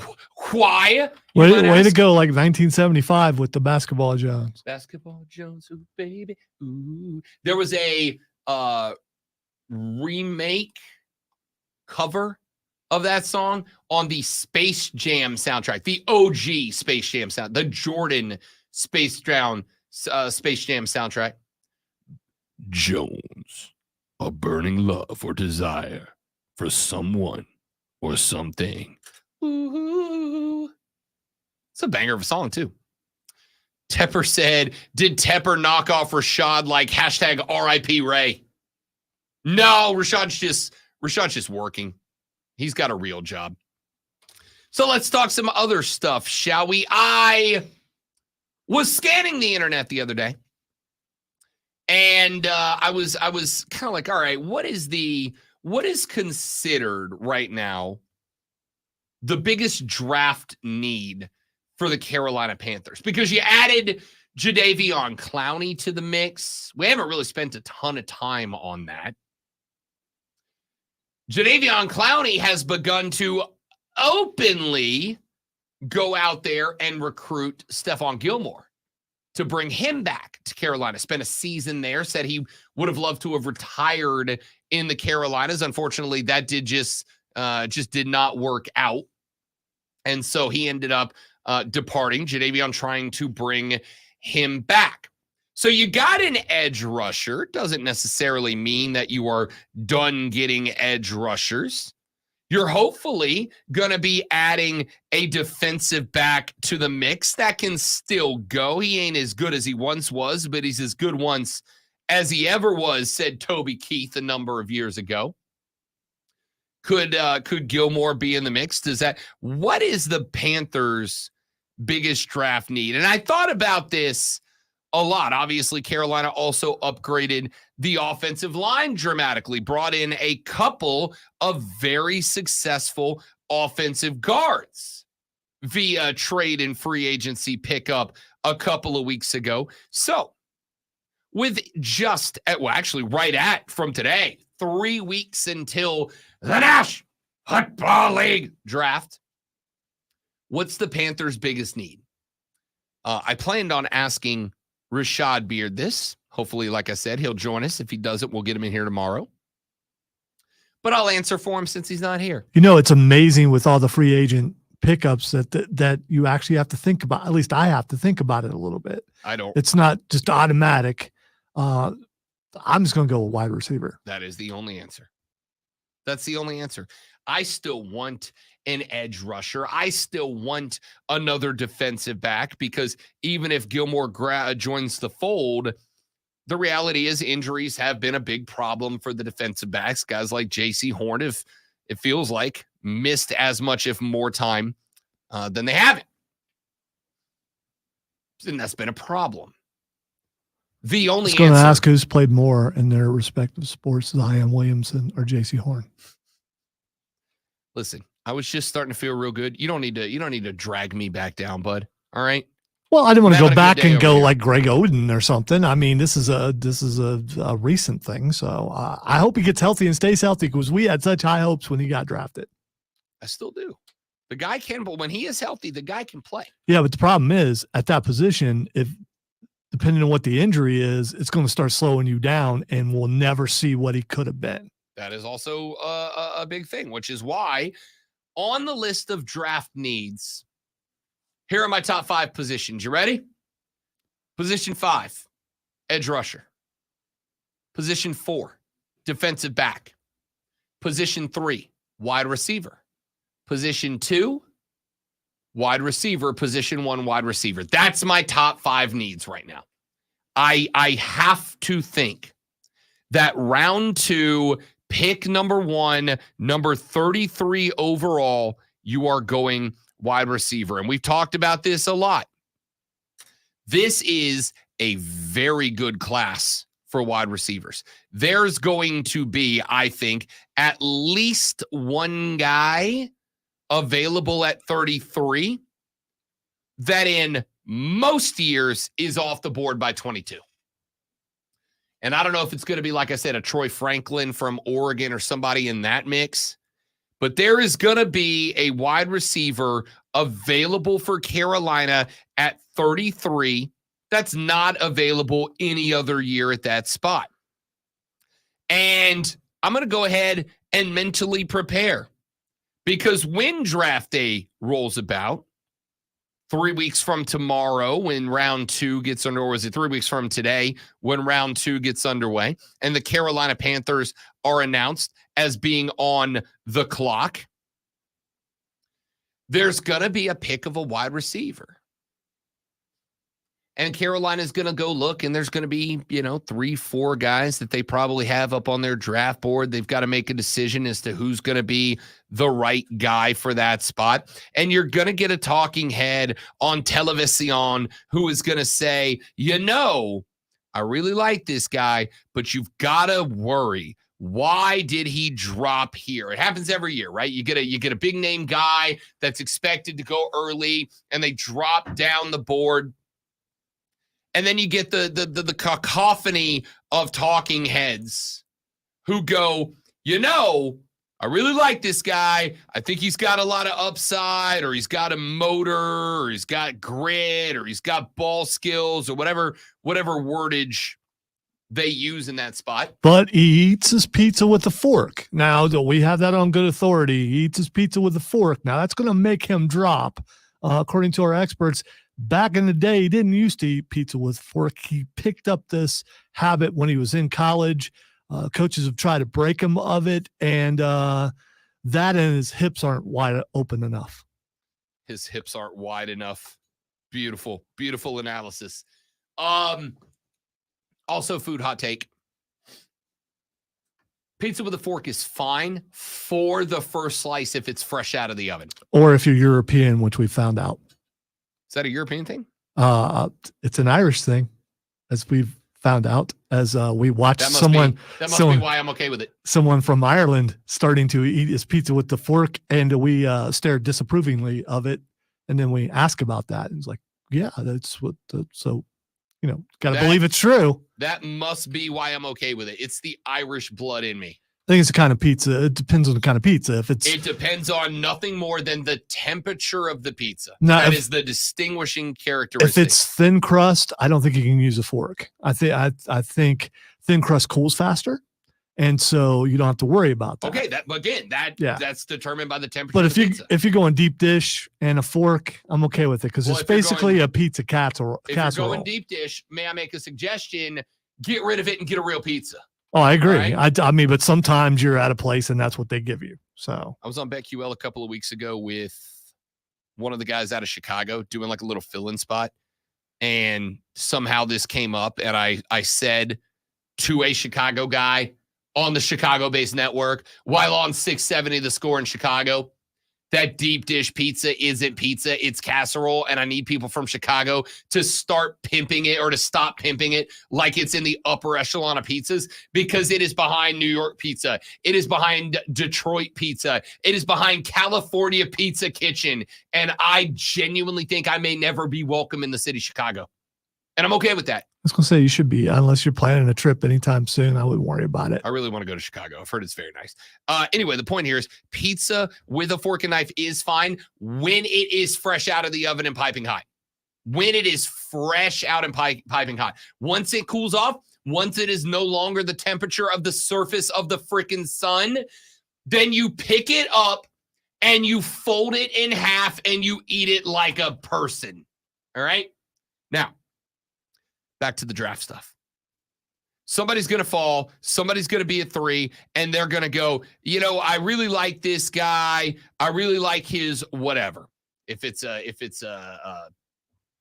speedster wide receiver, I like his ability to separate. I like that he creates separation. Or on the flip side, I like the hops. I like him as a red zone threat. I like him as a guy that can be physical, body into space, and put a defender on the back.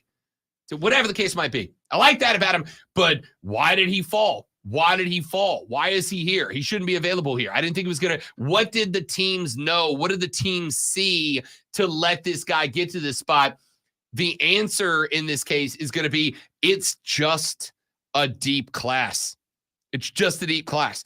And it is a good thing that it is a deep class at the position that is Carolina's number 1, 2, and 3 needs to me. Just like the Houston Texans busted it to go get Stephon Diggs. Just like they busted it to go get a multi-time Pro Bowler to put into that offense in order to make CJ Stroud's life easier. Carolina, you need to sell out on getting that talent around BY. You've done it, the offensive line. I was actually very happy about that because if you will go back a couple of weeks, you will remember that Rob Brown has been saying this on this entire offseason. Yo, my dudes, the strategy here is offensive line via veterans in free agency, wide receivers through the draft. Bring in some young cats that can develop their NFL chops along with BY, as opposed to some grizzled vets who are going to expect BY to fit into their groove. Go get guys that help build the groove with BY. Offensive line who have been here, who have done it, who have got experience in the trenches. They did that. Next step, go find 2 wide receivers in the draft. And I'll go one step further. Zoe, picks 33 and 39 should both be wide receivers, because I think there'll be somebody available at 39 that's ordinarily off the board around 32, 33, 34.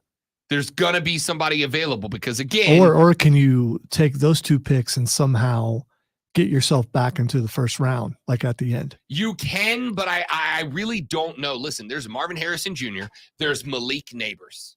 Then it's a drop-off to everybody else. And maybe you put Roma Dunze in that top class, maybe you don't. But he's right around there.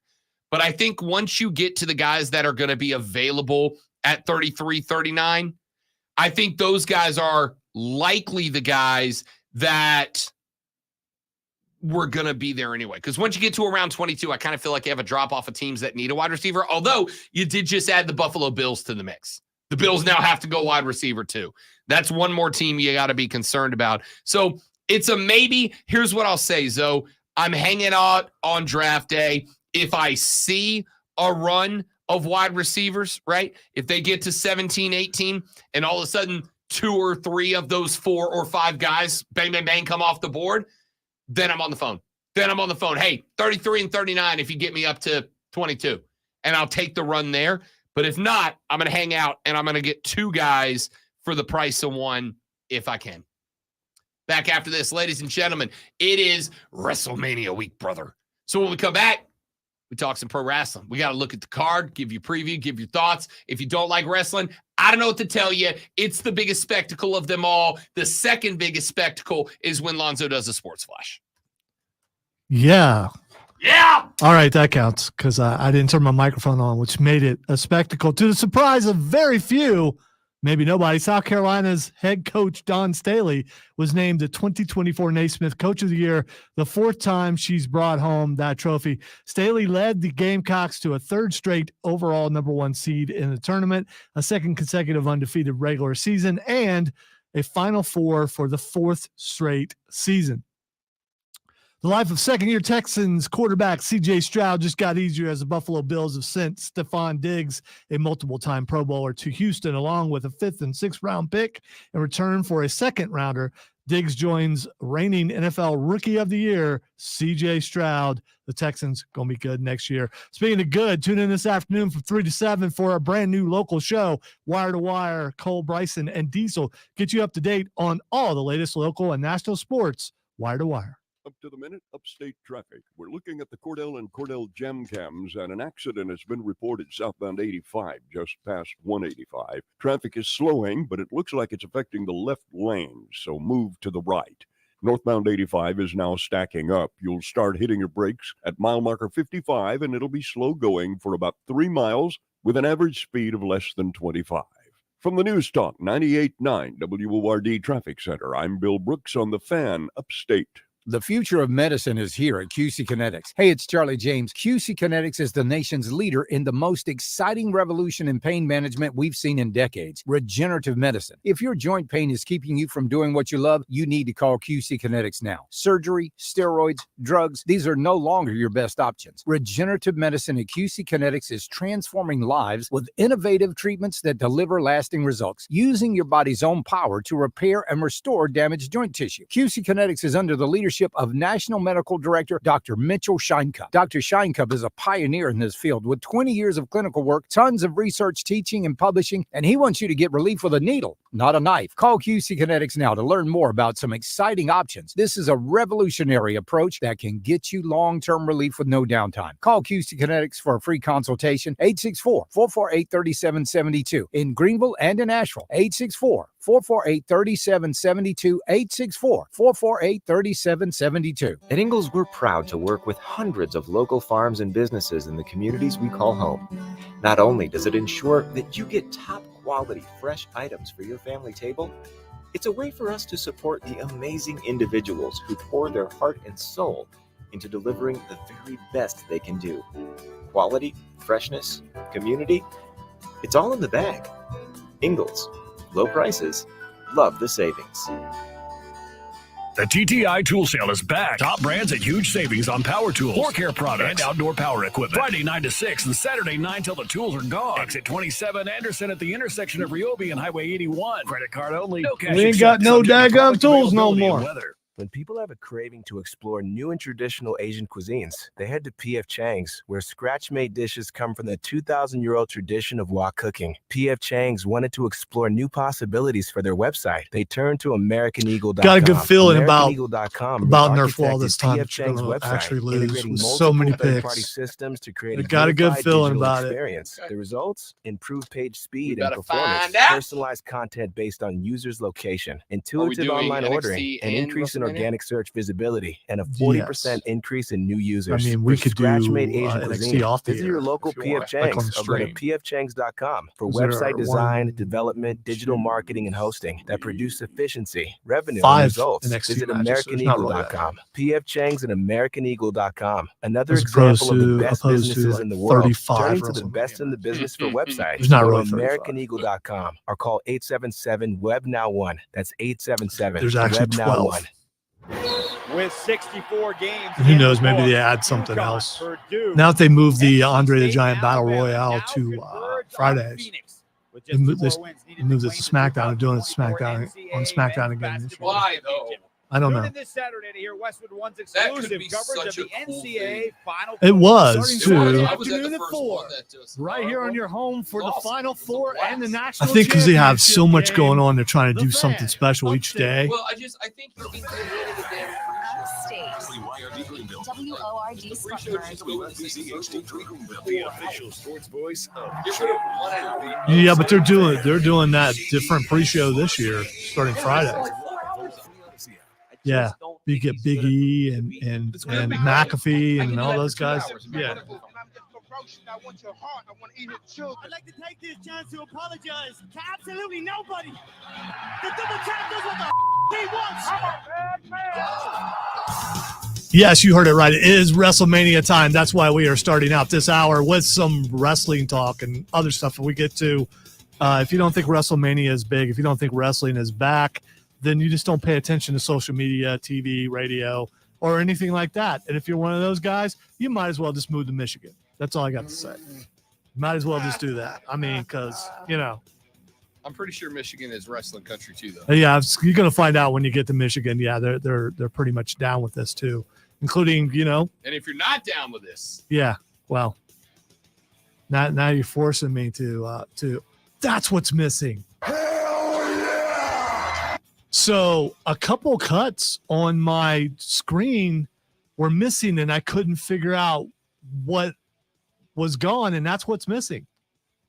And I don't know how that would disappear because no one has access to my cart wall but me, unless and I know I logged out yesterday.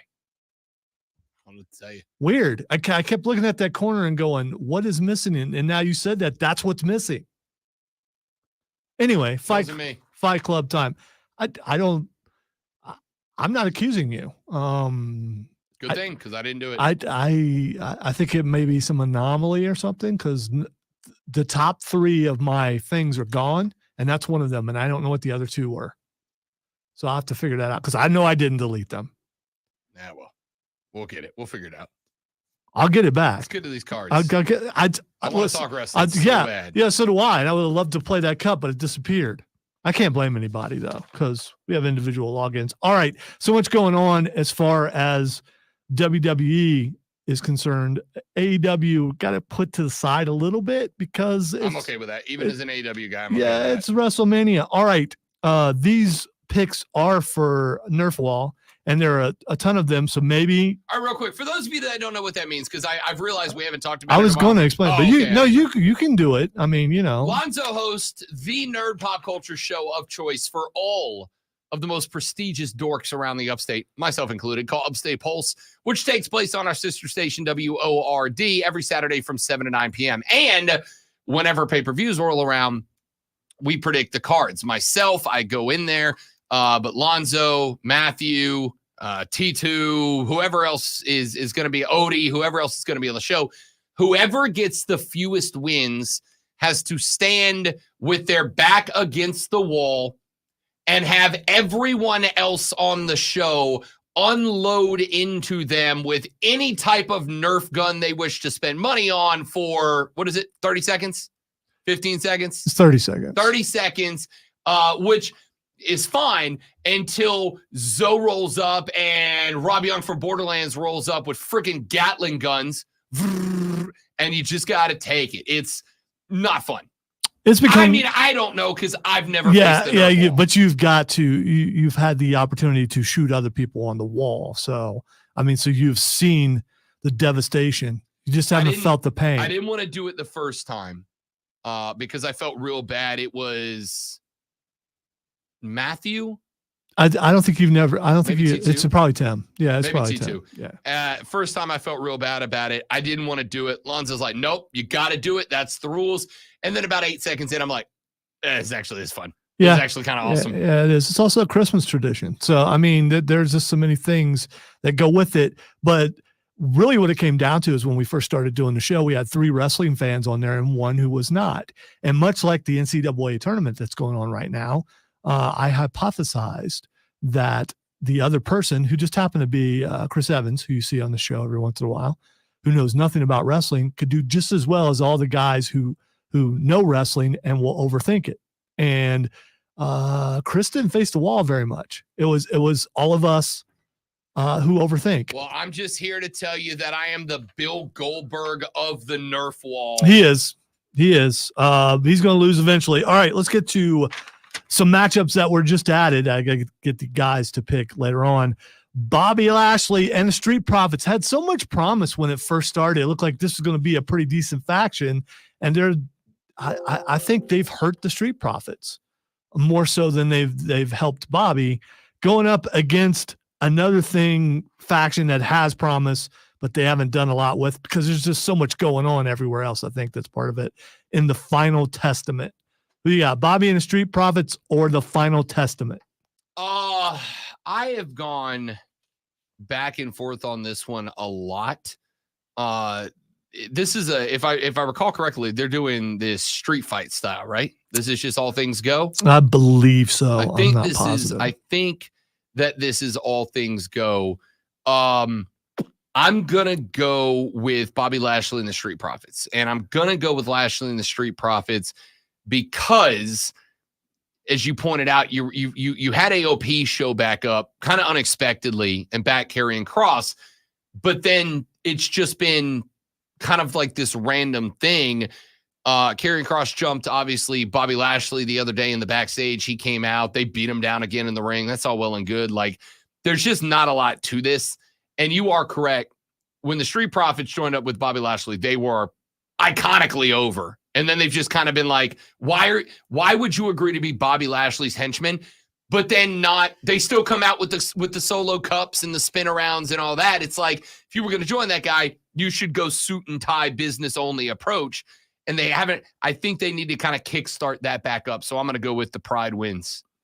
All right. I'm going to go with Final Testament because that group, they put it together, what they could do with that. Because I think Bobby and the Street Profits are going to break up.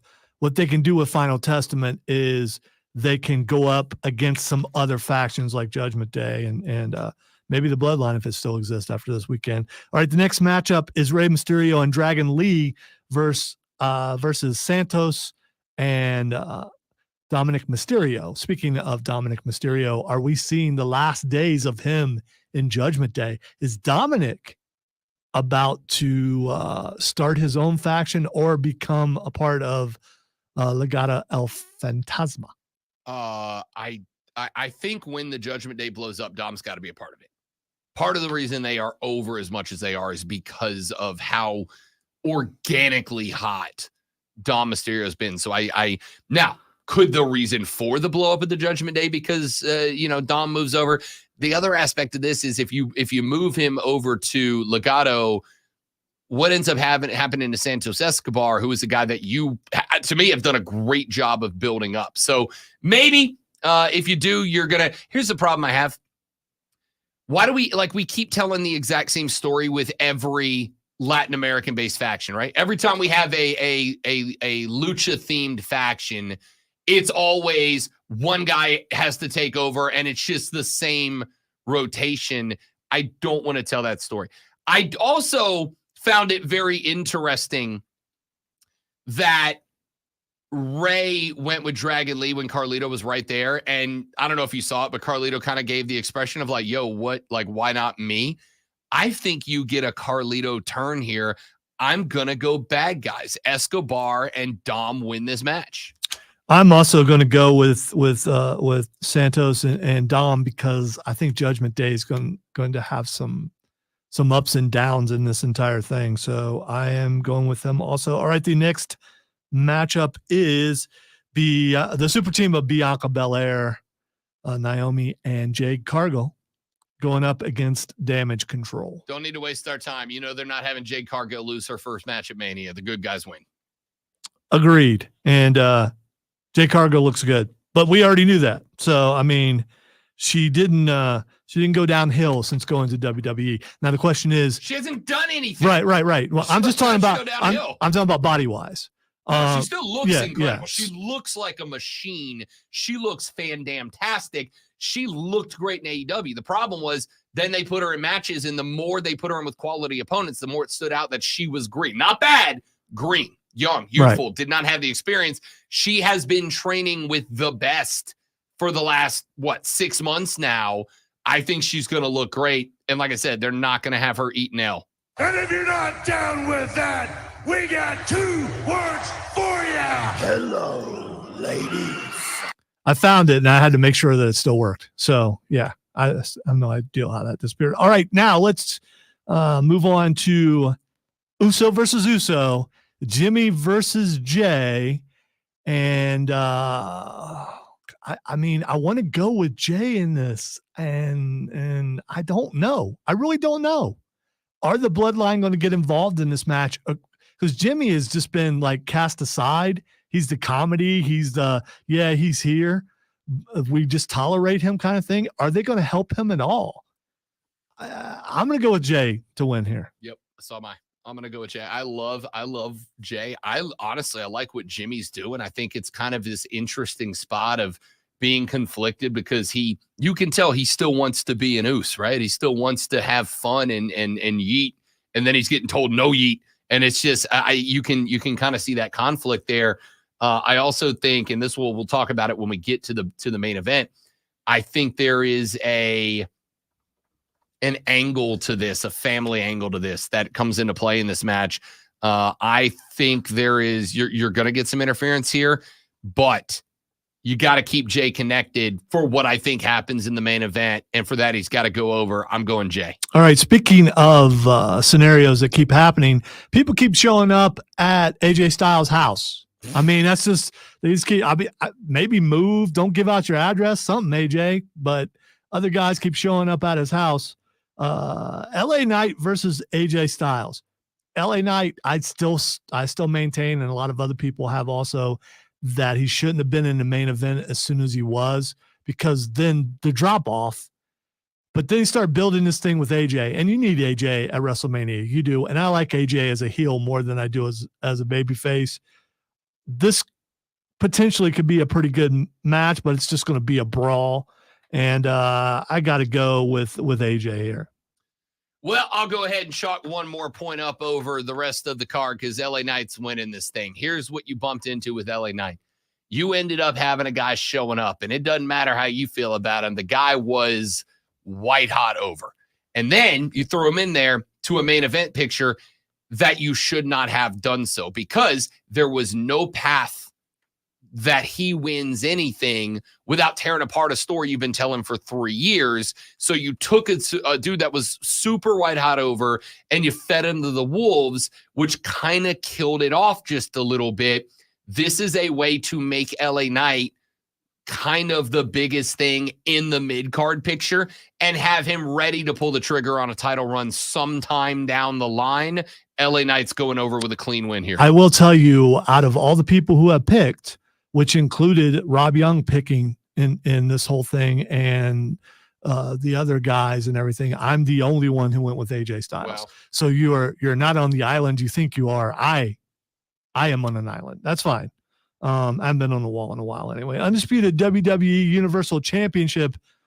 Roman, I'm just going in the order that I have on here. You're not saving main event for last? All right. What promoter are you? All right, I'll skip it. I'll skip that too. All right, tag team match.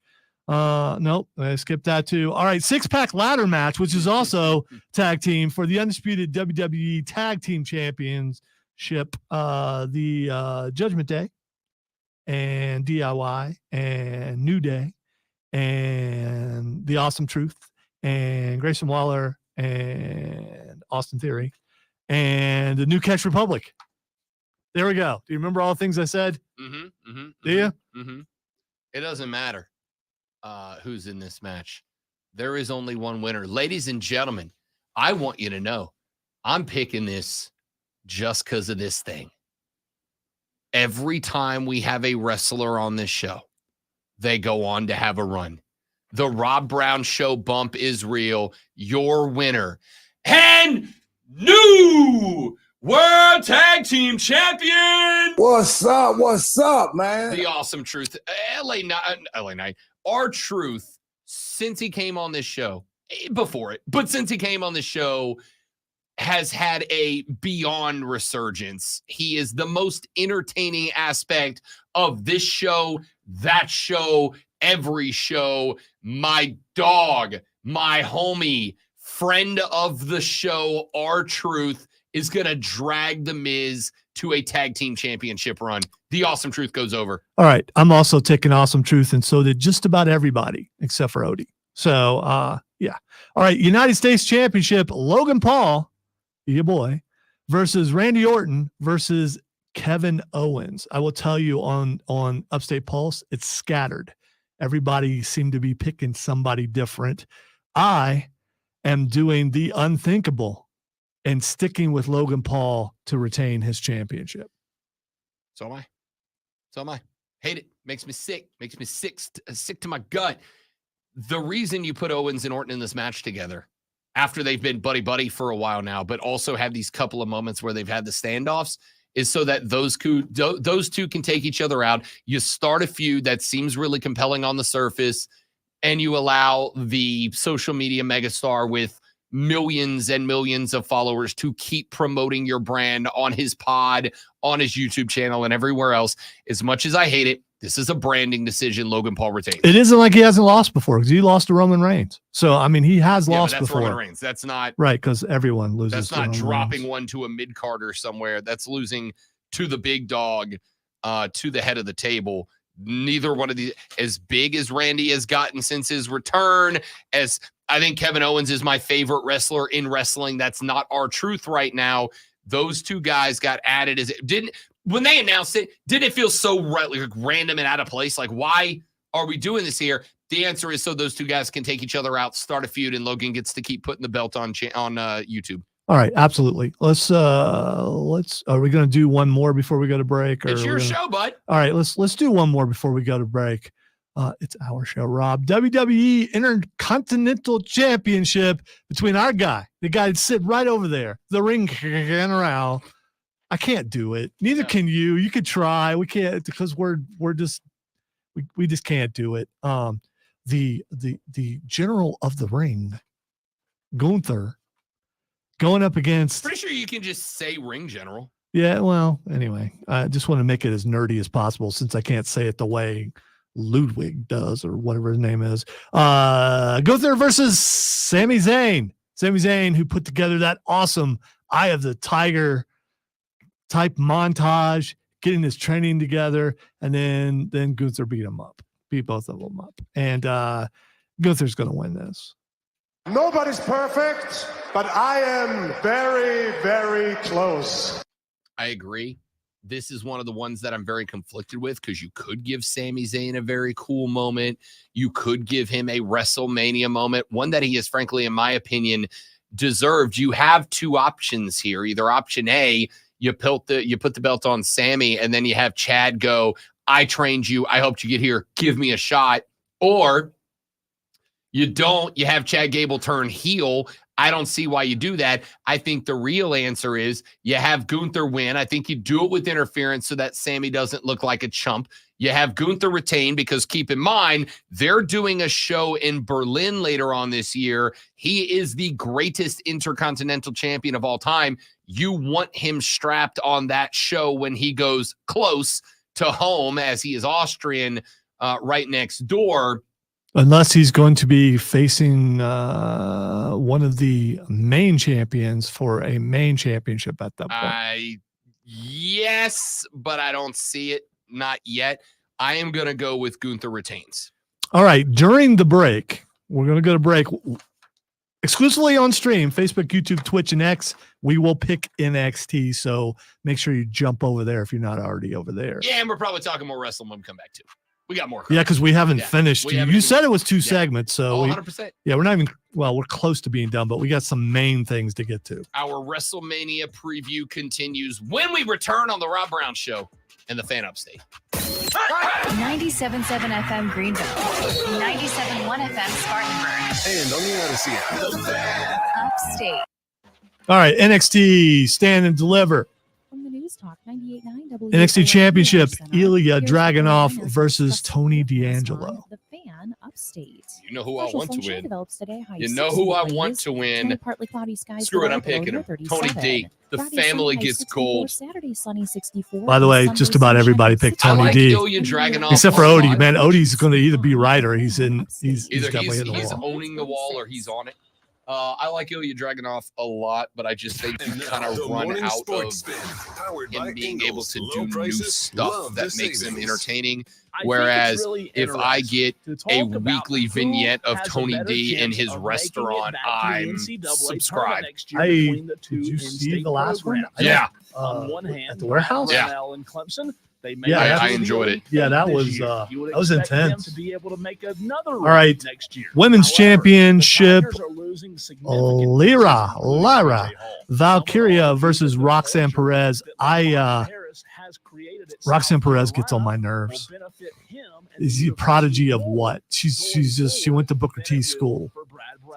I am going with Roxanne Perez to win. I am too, and I hate it because she's got to be the most boring heel on planet Earth right now. Like, let her go back to being. She's a good wrestler. She's a great wrestler. The personality, She's a they terrible promo. cannot find it. They can't. She's just her heel promos are as painful as we have seen in a long time. And I'm very sorry because I respect everything she's done to get here. Lyra Valkyria is the most boring champion of any belt across this entire country. Agreed. All right, so one of the most the chances to be the best match at this thing for the NXT North American Championship, Obafemi versus Dijak versus Josh Briggs. Dijak is in there to eat the pin. The question is, does he eat it from Obafemi? Does he eat it from Josh Briggs? I would really like JBL backed see Josh Briggs, especially with a JBL showing for sure. But I think you have created a monster in Oba right now, so I'm going to go with the retain. Yeah, me too. All right, two more really quick. NXT Tag Team Championships, the Wolf Dogs versus the OC versus the LWO versus Axiom and Nathan Frazier. No, LWO is not in there. My bad. Axiom and Frazier. Yeah, nobody picked LWO anyway, so yeah. I am. I was under the impression that this was ultimately going to be the Good Brothers, and that was going to be the way that they legitimized the Wolf Dogs. Or actually, I think they did. I think that's what happened. I think it is the OC versus the Wolf. No, it's not. No, the OC lost. Yeah. I thought that it was going to be the Good Brothers. They were going to either one of two things. This I would have been way more 50-50 if it was that, because I could have seen them having them drop these belts and then moving him and Corbin back. You know what? Tell me what you're going to pick, but I'm going to cross this off because I did it wrong, and the way I did it, everybody picked somebody who's not in the match. So I'm going to cross this off the thing, and it's not going to count. Hey, sometimes you make mistakes. Well, none of those. They picked OC to win, and they're not in the match. Yeah. All right. Finally, Carmelo Hayes versus Trick Williams. That's hims.com/joy for your free online visit. There's no way Trick Williams doesn't win this match. None. Zero. It's the last one. Look on this page. 122 million parts you need at the prices you want. So everyone went with that, and I think it's because I explained it way too well and pointed out the Trick Williams can't wait to hear what South Carolina connection. Tell me what's coming up on the next Wire to Wire with Diesel and Cole Bryson. We'll power rank the teams remaining. Yeah, which I didn't put in there. They had both just the added men's and the women's. And but we will talk to the Bill Shanks of the Bill Shanks Show about the Atlanta Braves and the ludicrous performance bonus that Aaron Rodgers got for just 4 snaps in 2023. Diesel and Cole Bryson really bring it on Wire to Wire. I turn it on and leave it on. Afternoons 3 to 7 on the fan stage. You feel the same way, dude. I already felt that way, but I'm not going to be critical of something because I don't get in trouble.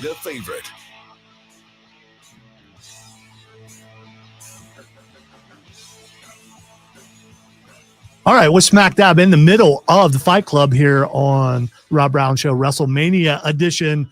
Lonzo here, Rob Brown here. Where I bet we didn't even look at odds. Nope. That counts. Damn. We should have looked up odds because I am curious on some of these matches of what the Vegas odds are. And yeah, we know it's scripted, but you know what? People will bet on anything, including this stuff. All right. Tell me which one you want. I got them. Oh, okay. Well, when the ones that we're getting ready to do. Okay. Why not? All right. The next match is the Women's World Championship.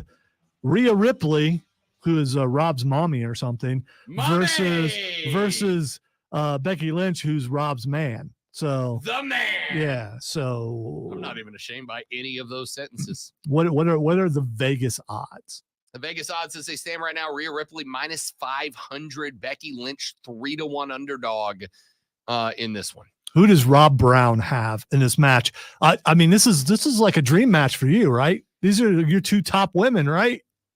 Yes. Yeah. Although they're not mine. So Tiffy's way on her way up right now.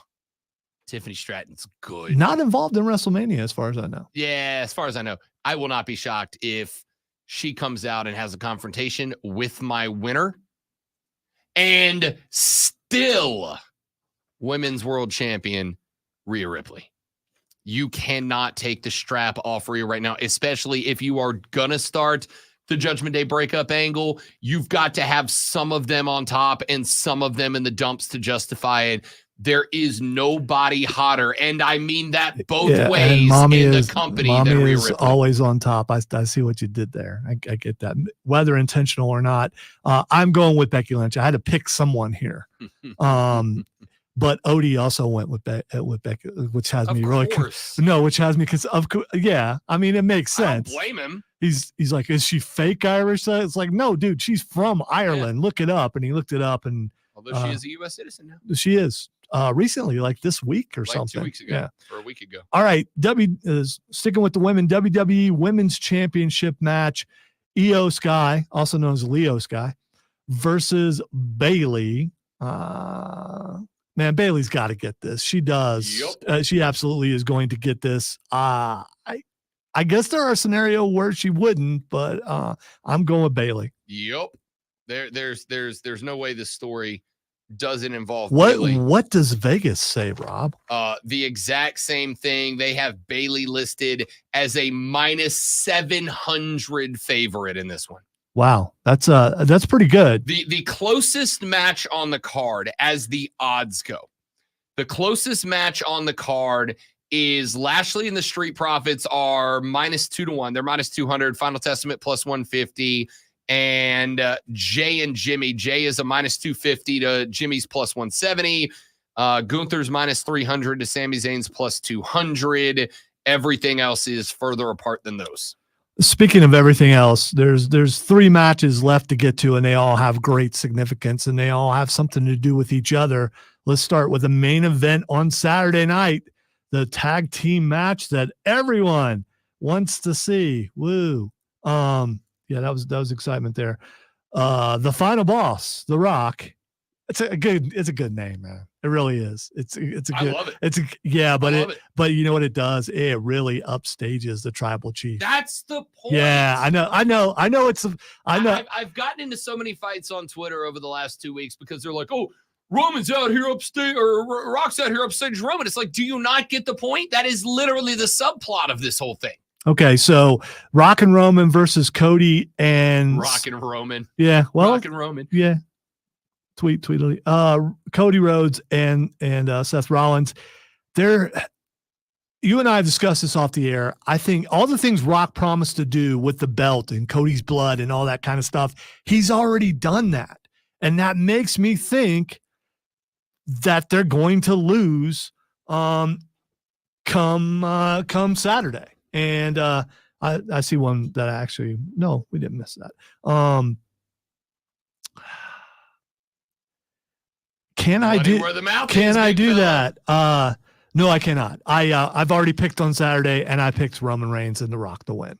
But I can see a scenario now. I will let you change it. But since then, but I don't think anybody else will. So, and I will let you, because I want the free point. But since then, what happened on Monday night happened, and some other things have happened. I'm going to stick with it, but I can see a scenario where, because The Rock has already did everything he promised, that he won't repeat it, and somehow, the betrayal will happen Saturday night. Rock will betray Roman.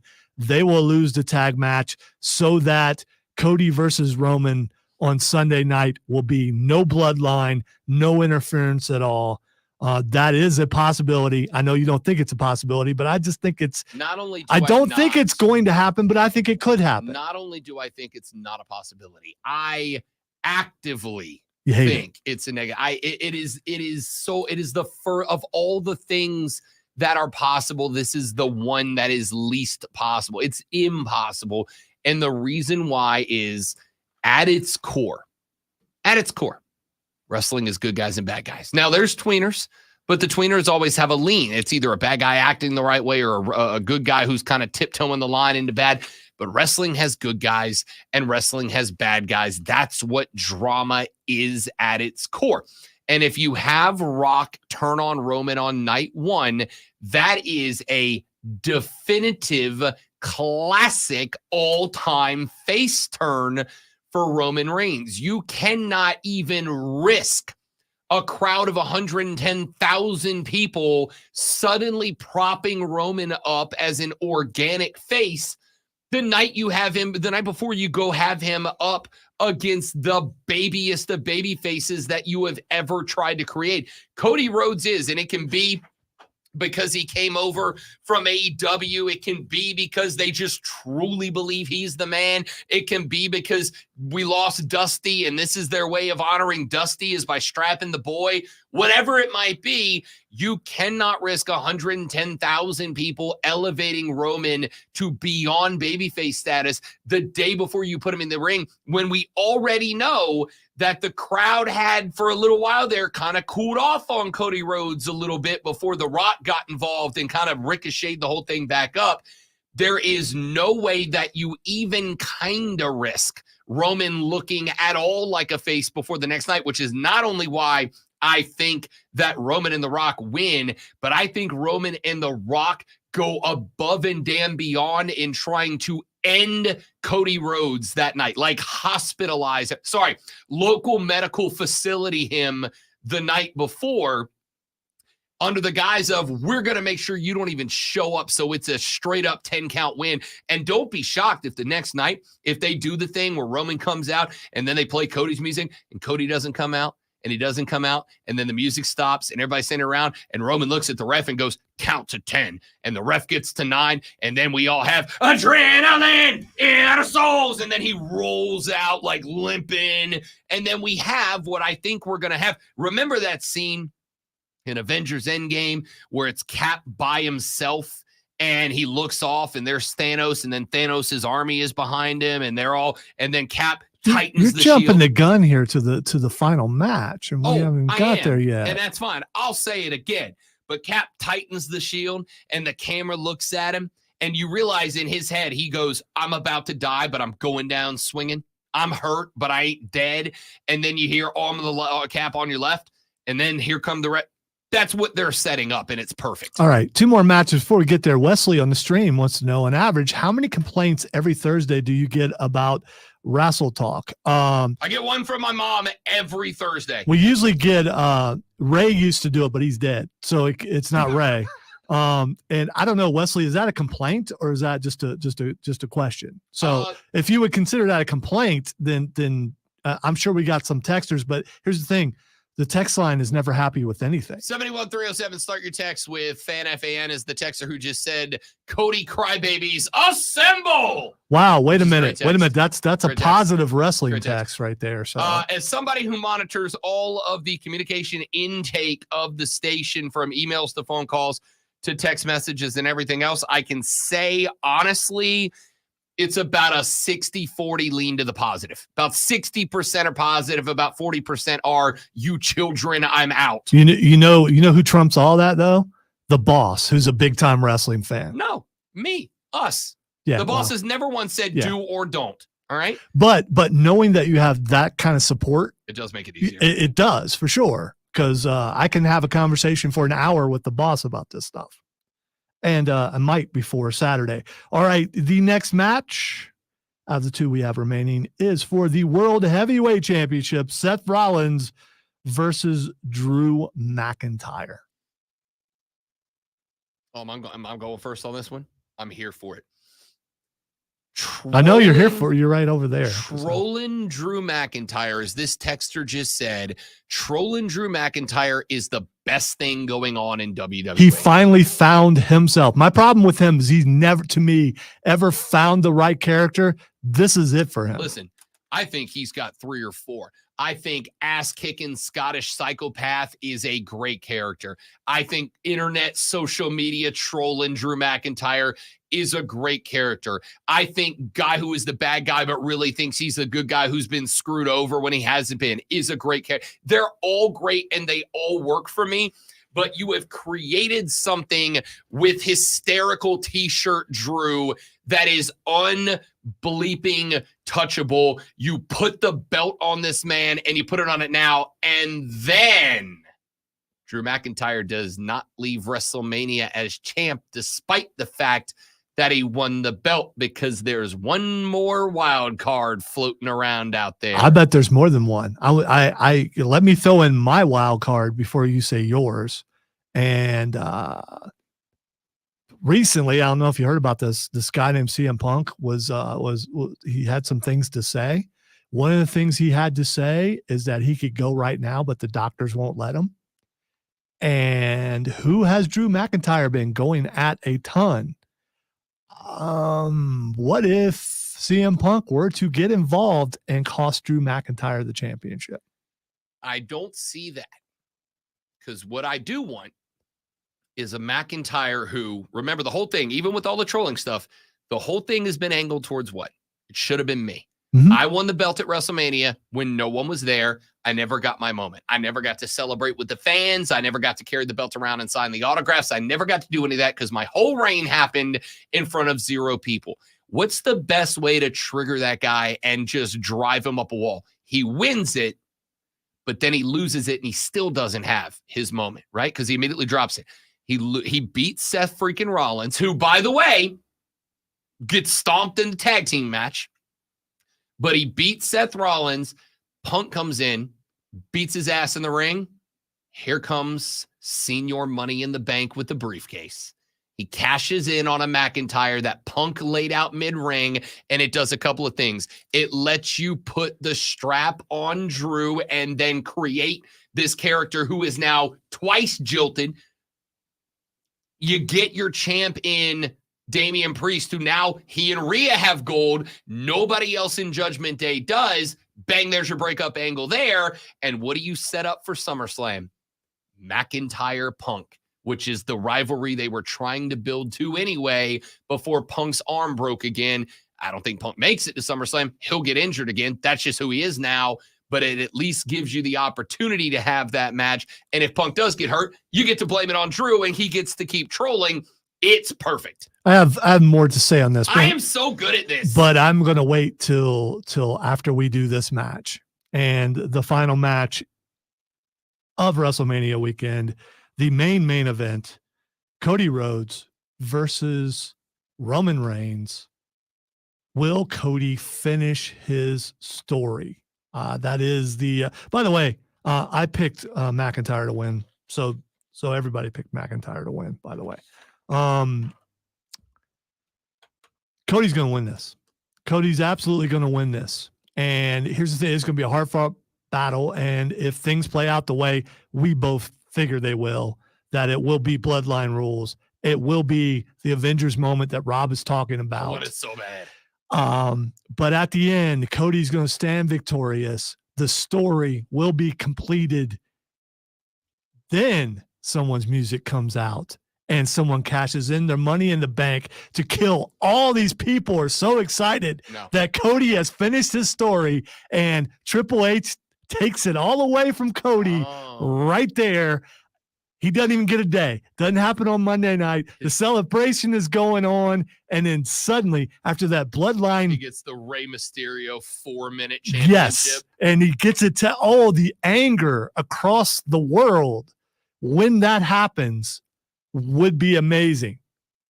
I hope that doesn't happen, but at the same time, I kind of do, because just to read and see all the reaction the next day. So of course I have Cody winning.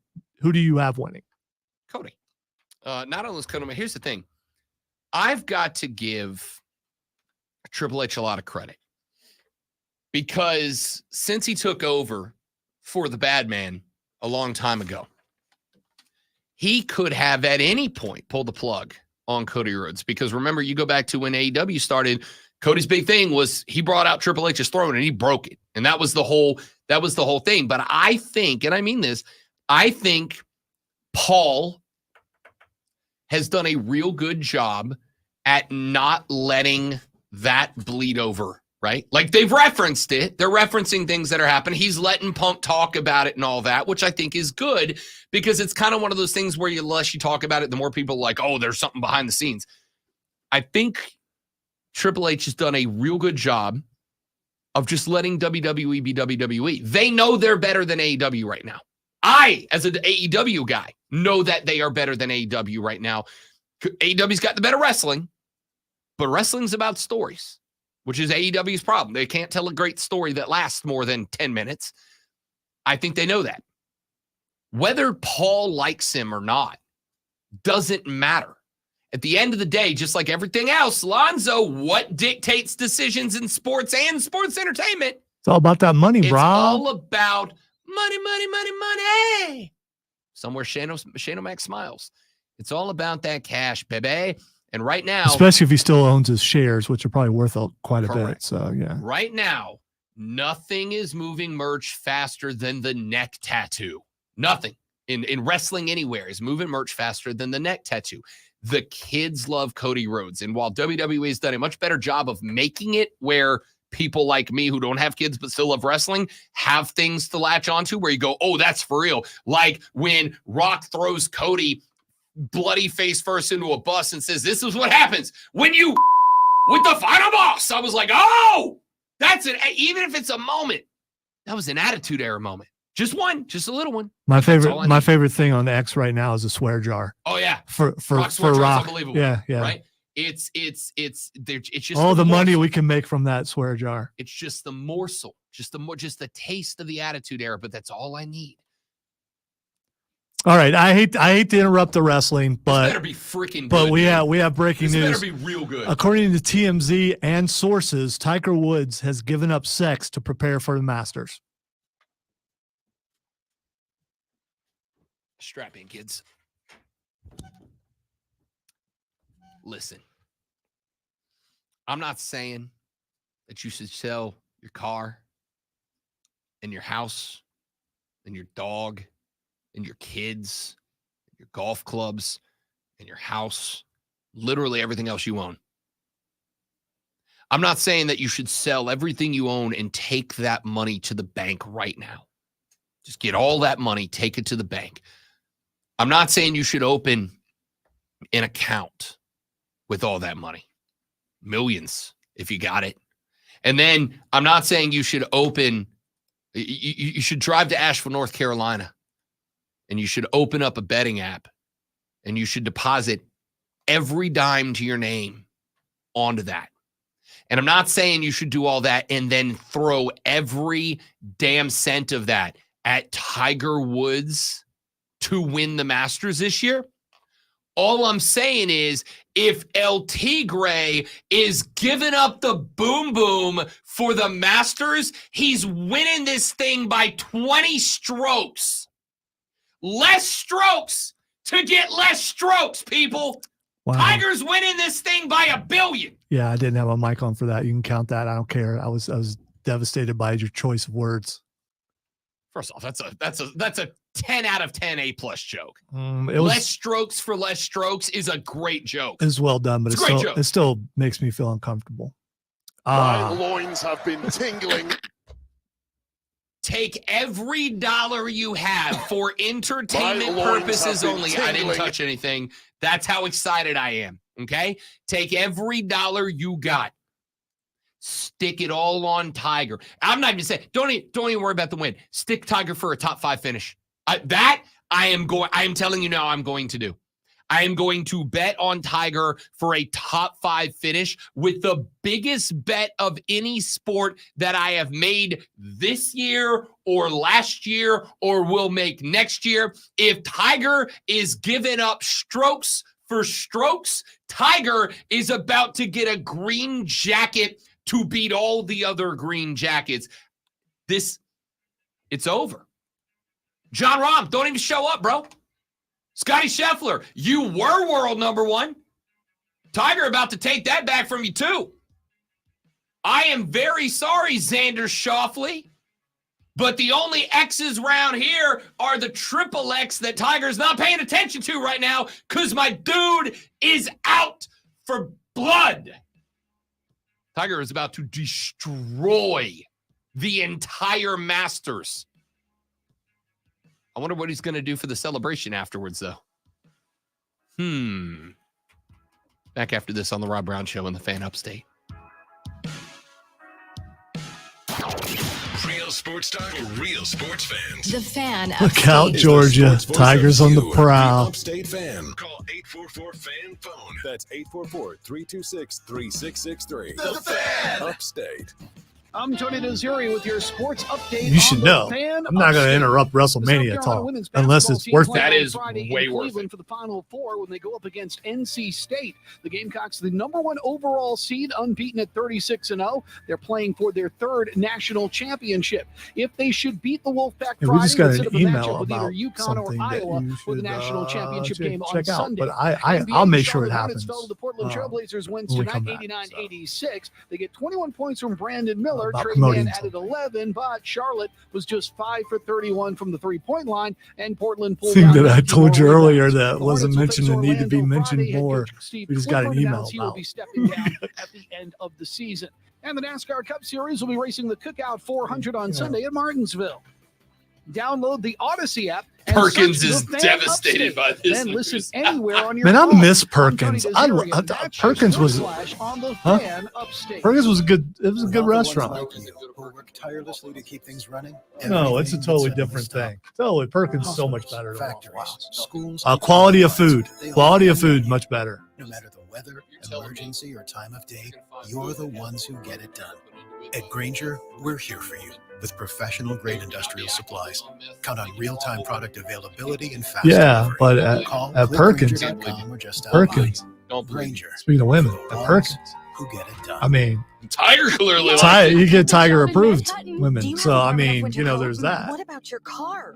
I'm selling it with Kelly Blue Book Instant Cash Offer. How? I enter my license plate number, miles, condition, upload photos, and boom, an official cash offer from a local dealership. A cash offer instantly. Oh, did you call Aunt Stella? She's right there in Massachusetts. Mom, I literally just got the job. Not everything is as simple as selling your car with Kelly Blue Book Instant Cash Offer. Price it, fix it, trade it, sell it. KBB.com. Wow, honey, have you seen the electric bill? Yeah, it's out of control. But have you heard of Navien tankless water heaters? Tankless? Throwing How that does out that there. even work? Well, instead of Do that. constantly heating and storing water, it Says only once heats per water show. when we need it. So Oh. much more efficient than our Yeah, giant that tank would here. cover Sounds it. great. Let's look Right? into Navien. Already on it. Under the wire, but that's fine. Still in the show. Tanks are history. Navien high efficiency tankless is the future. Compact wall hung units free. See, I kind of remember Quincy's. Longer life than tanks and a 15-year warranty. Find out more at tanklessmadesimple.com. Yeah, but it just showed up. Ingles Market Studio. The So Fan. there's that. Upstate. 97.7 FM Greenville. 97.1 FM Spartanburg. Always live from the free Odyssey app. CBS Sports Radio. Rise and shine, sports fans. Let's straight. Grab your coffee and get a jolt of sports on the Rob Brown Show with Lonzo. Now, weekday morning, 6 to 10 on the Fan Upstate. All right, got about a minute and a half before we get to what the X is going on, so let me go ahead and tell you what we got going on. Shall I? I shall. First and foremost, tomorrow on the radio broadcast, you already know what time it is. It's basketball day, my dudes. We have got the women's Final Four. Dawn Staley, your 2023-2024 college basketball coach of the year, leads her South Carolina Gamecocks into battle against the NC State Wolfpack. We have got Iowa, led by the megastar, Caitlin Clark, taking on Paige Beckers and UConn. A showdown for the freaking ages. We're going to break those down. We got on the men's side on Saturday, my big precious boy, DJ, and his NC State Wolfpack looking to knock off All-American Zach Edey and the Purdue Boilermakers, Nate Oates, and the Alabama Crimson Tide. They keep on a-rolling as they try to take down the juggernaut that are the UConn Huskies. And by the way, my dear, dear friends, if you are going to be away from a television, if you're going to be away from a Final Four party on Saturday, worry not, amigos, because we right here at the Fan Upstate have you covered. Wire to wire, wall to wall, men's Final Four coverage right here and only on your home for live sports in the Upstate, the Fan Upstate, carrying it all. Oh, and by the way, once we find out who's moving on, whether it's Alabama, whether it's UConn, whether it's my big special boy at NC State, DJ Burns, or Zach Edey and the Purdue Boilermakers, when that national championship game rolls around next week, Lonzo, would you care to tell the people where else they'll be able to check that out? That would be right here on the Fan Upstate. You know what we just did? What we just did? We just cut a promo. Everything is wrestling. All right, time to, speaking of wrestling, because as if we didn't talk about it enough, the first thing that's Xing is Chelsea Green. Chelsea Green, who apparently, okay, let's start with Chelsea Green's an attractive lady. She is. She is. She's an attractive lady. And attractive ladies / wrestlers. All right, come on. Tend to occasionally be scantily clad. Yeah, not like her though. Not like the way Chelsea Green's a hot mess. The way she dresses would make you think that maybe well, anyway. Chelsea Green's a smoke show, and she dresses like she knows she's a smoke show. Well, apparently in Philadelphia, where WrestleMania is happening, she was hanging out at one of the exclusive hotel bars. Why wouldn't she? She is rich because she's a pro wrestler. And they asked Chelsea Green to leave because they thought she was a hooker. Chelsea? That's escort service. Miss Cardona. Yeah, they thought she was someone who worked for an escort service. They didn't come right out and call her a hooker, although Matt Cardona did X out. That's my hosky. Texter said, OHZO, go Bucks. Hurricane Jeff said, just got the vehicle. I was not able to hear your picks for WrestleMania. I want to know two things. Who will win the tag team match? And will Sami Zayn win the Intercontinental Championship? We are both going with Gunther, and we are both going with Rock and Roman. There we are. Rock and Roman. So, so Chelsea Green being Chelsea Green is going to probably step it up instead of stepping back. And from now on, she'll be wearing even less at hotels just to see if she can get kicked out again. You know, she seems to have that kind of personality. I freaking love the her. The first person who X'd her, I didn't see who it was, said, did you talk to the manager? Which that was just perfect. Absolutely perfect. All right. The next thing that's Xing is snow in April. Wherever you are that you are tweeting this, wherever you are that this is trending for you right now, I want you to pack everything that you own into the back of a U-Haul, and when safe. A lot of people around here would totally disagree with you there, but go ahead. Leave that area. Leave that area immediately. Leave it now. Leave it right now. It's apparently snowing a great deal in the New England area. Leave. Yeah. Leave. Goodbye. I mean, lots of snow. This one guy tweeted out, he's a writer. He said, buy my book so I can move. And there's like snow in the background. It's a good move on his part. I'm tempted to buy the book. Looks like it's a fantasy book. Looks like they're like elves and stuff on the front. Leave. Yeah, you should. You should. You know, I can speak from personal experience. You leave that behind, you go somewhere where that doesn't happen. That's one of the reasons why I'm here, because there ain't no snow. And when there is, everyone gets all happy and no one can drive in it. So, but still, yeah. Leave. Yeah, you should do that. Leave. You should leave. And finally, the last thing that's Xing, I should just say Tiger Woods again, but I'm not. Let's end it on a bad note, is Jack Perry. Tiger Woods is going to win the Masters by 19 strokes, dudes. If that guy is giving up the old unskinny bop, bop, bop, bop, he is going to blow you away.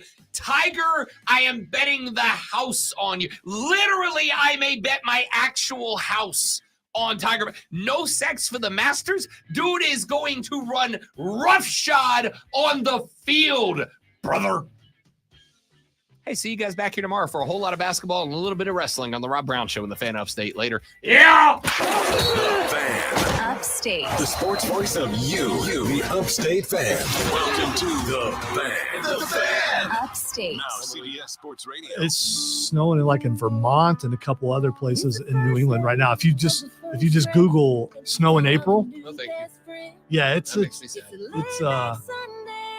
makes me happy. I'm so happy because I ain't there. Refrain from saying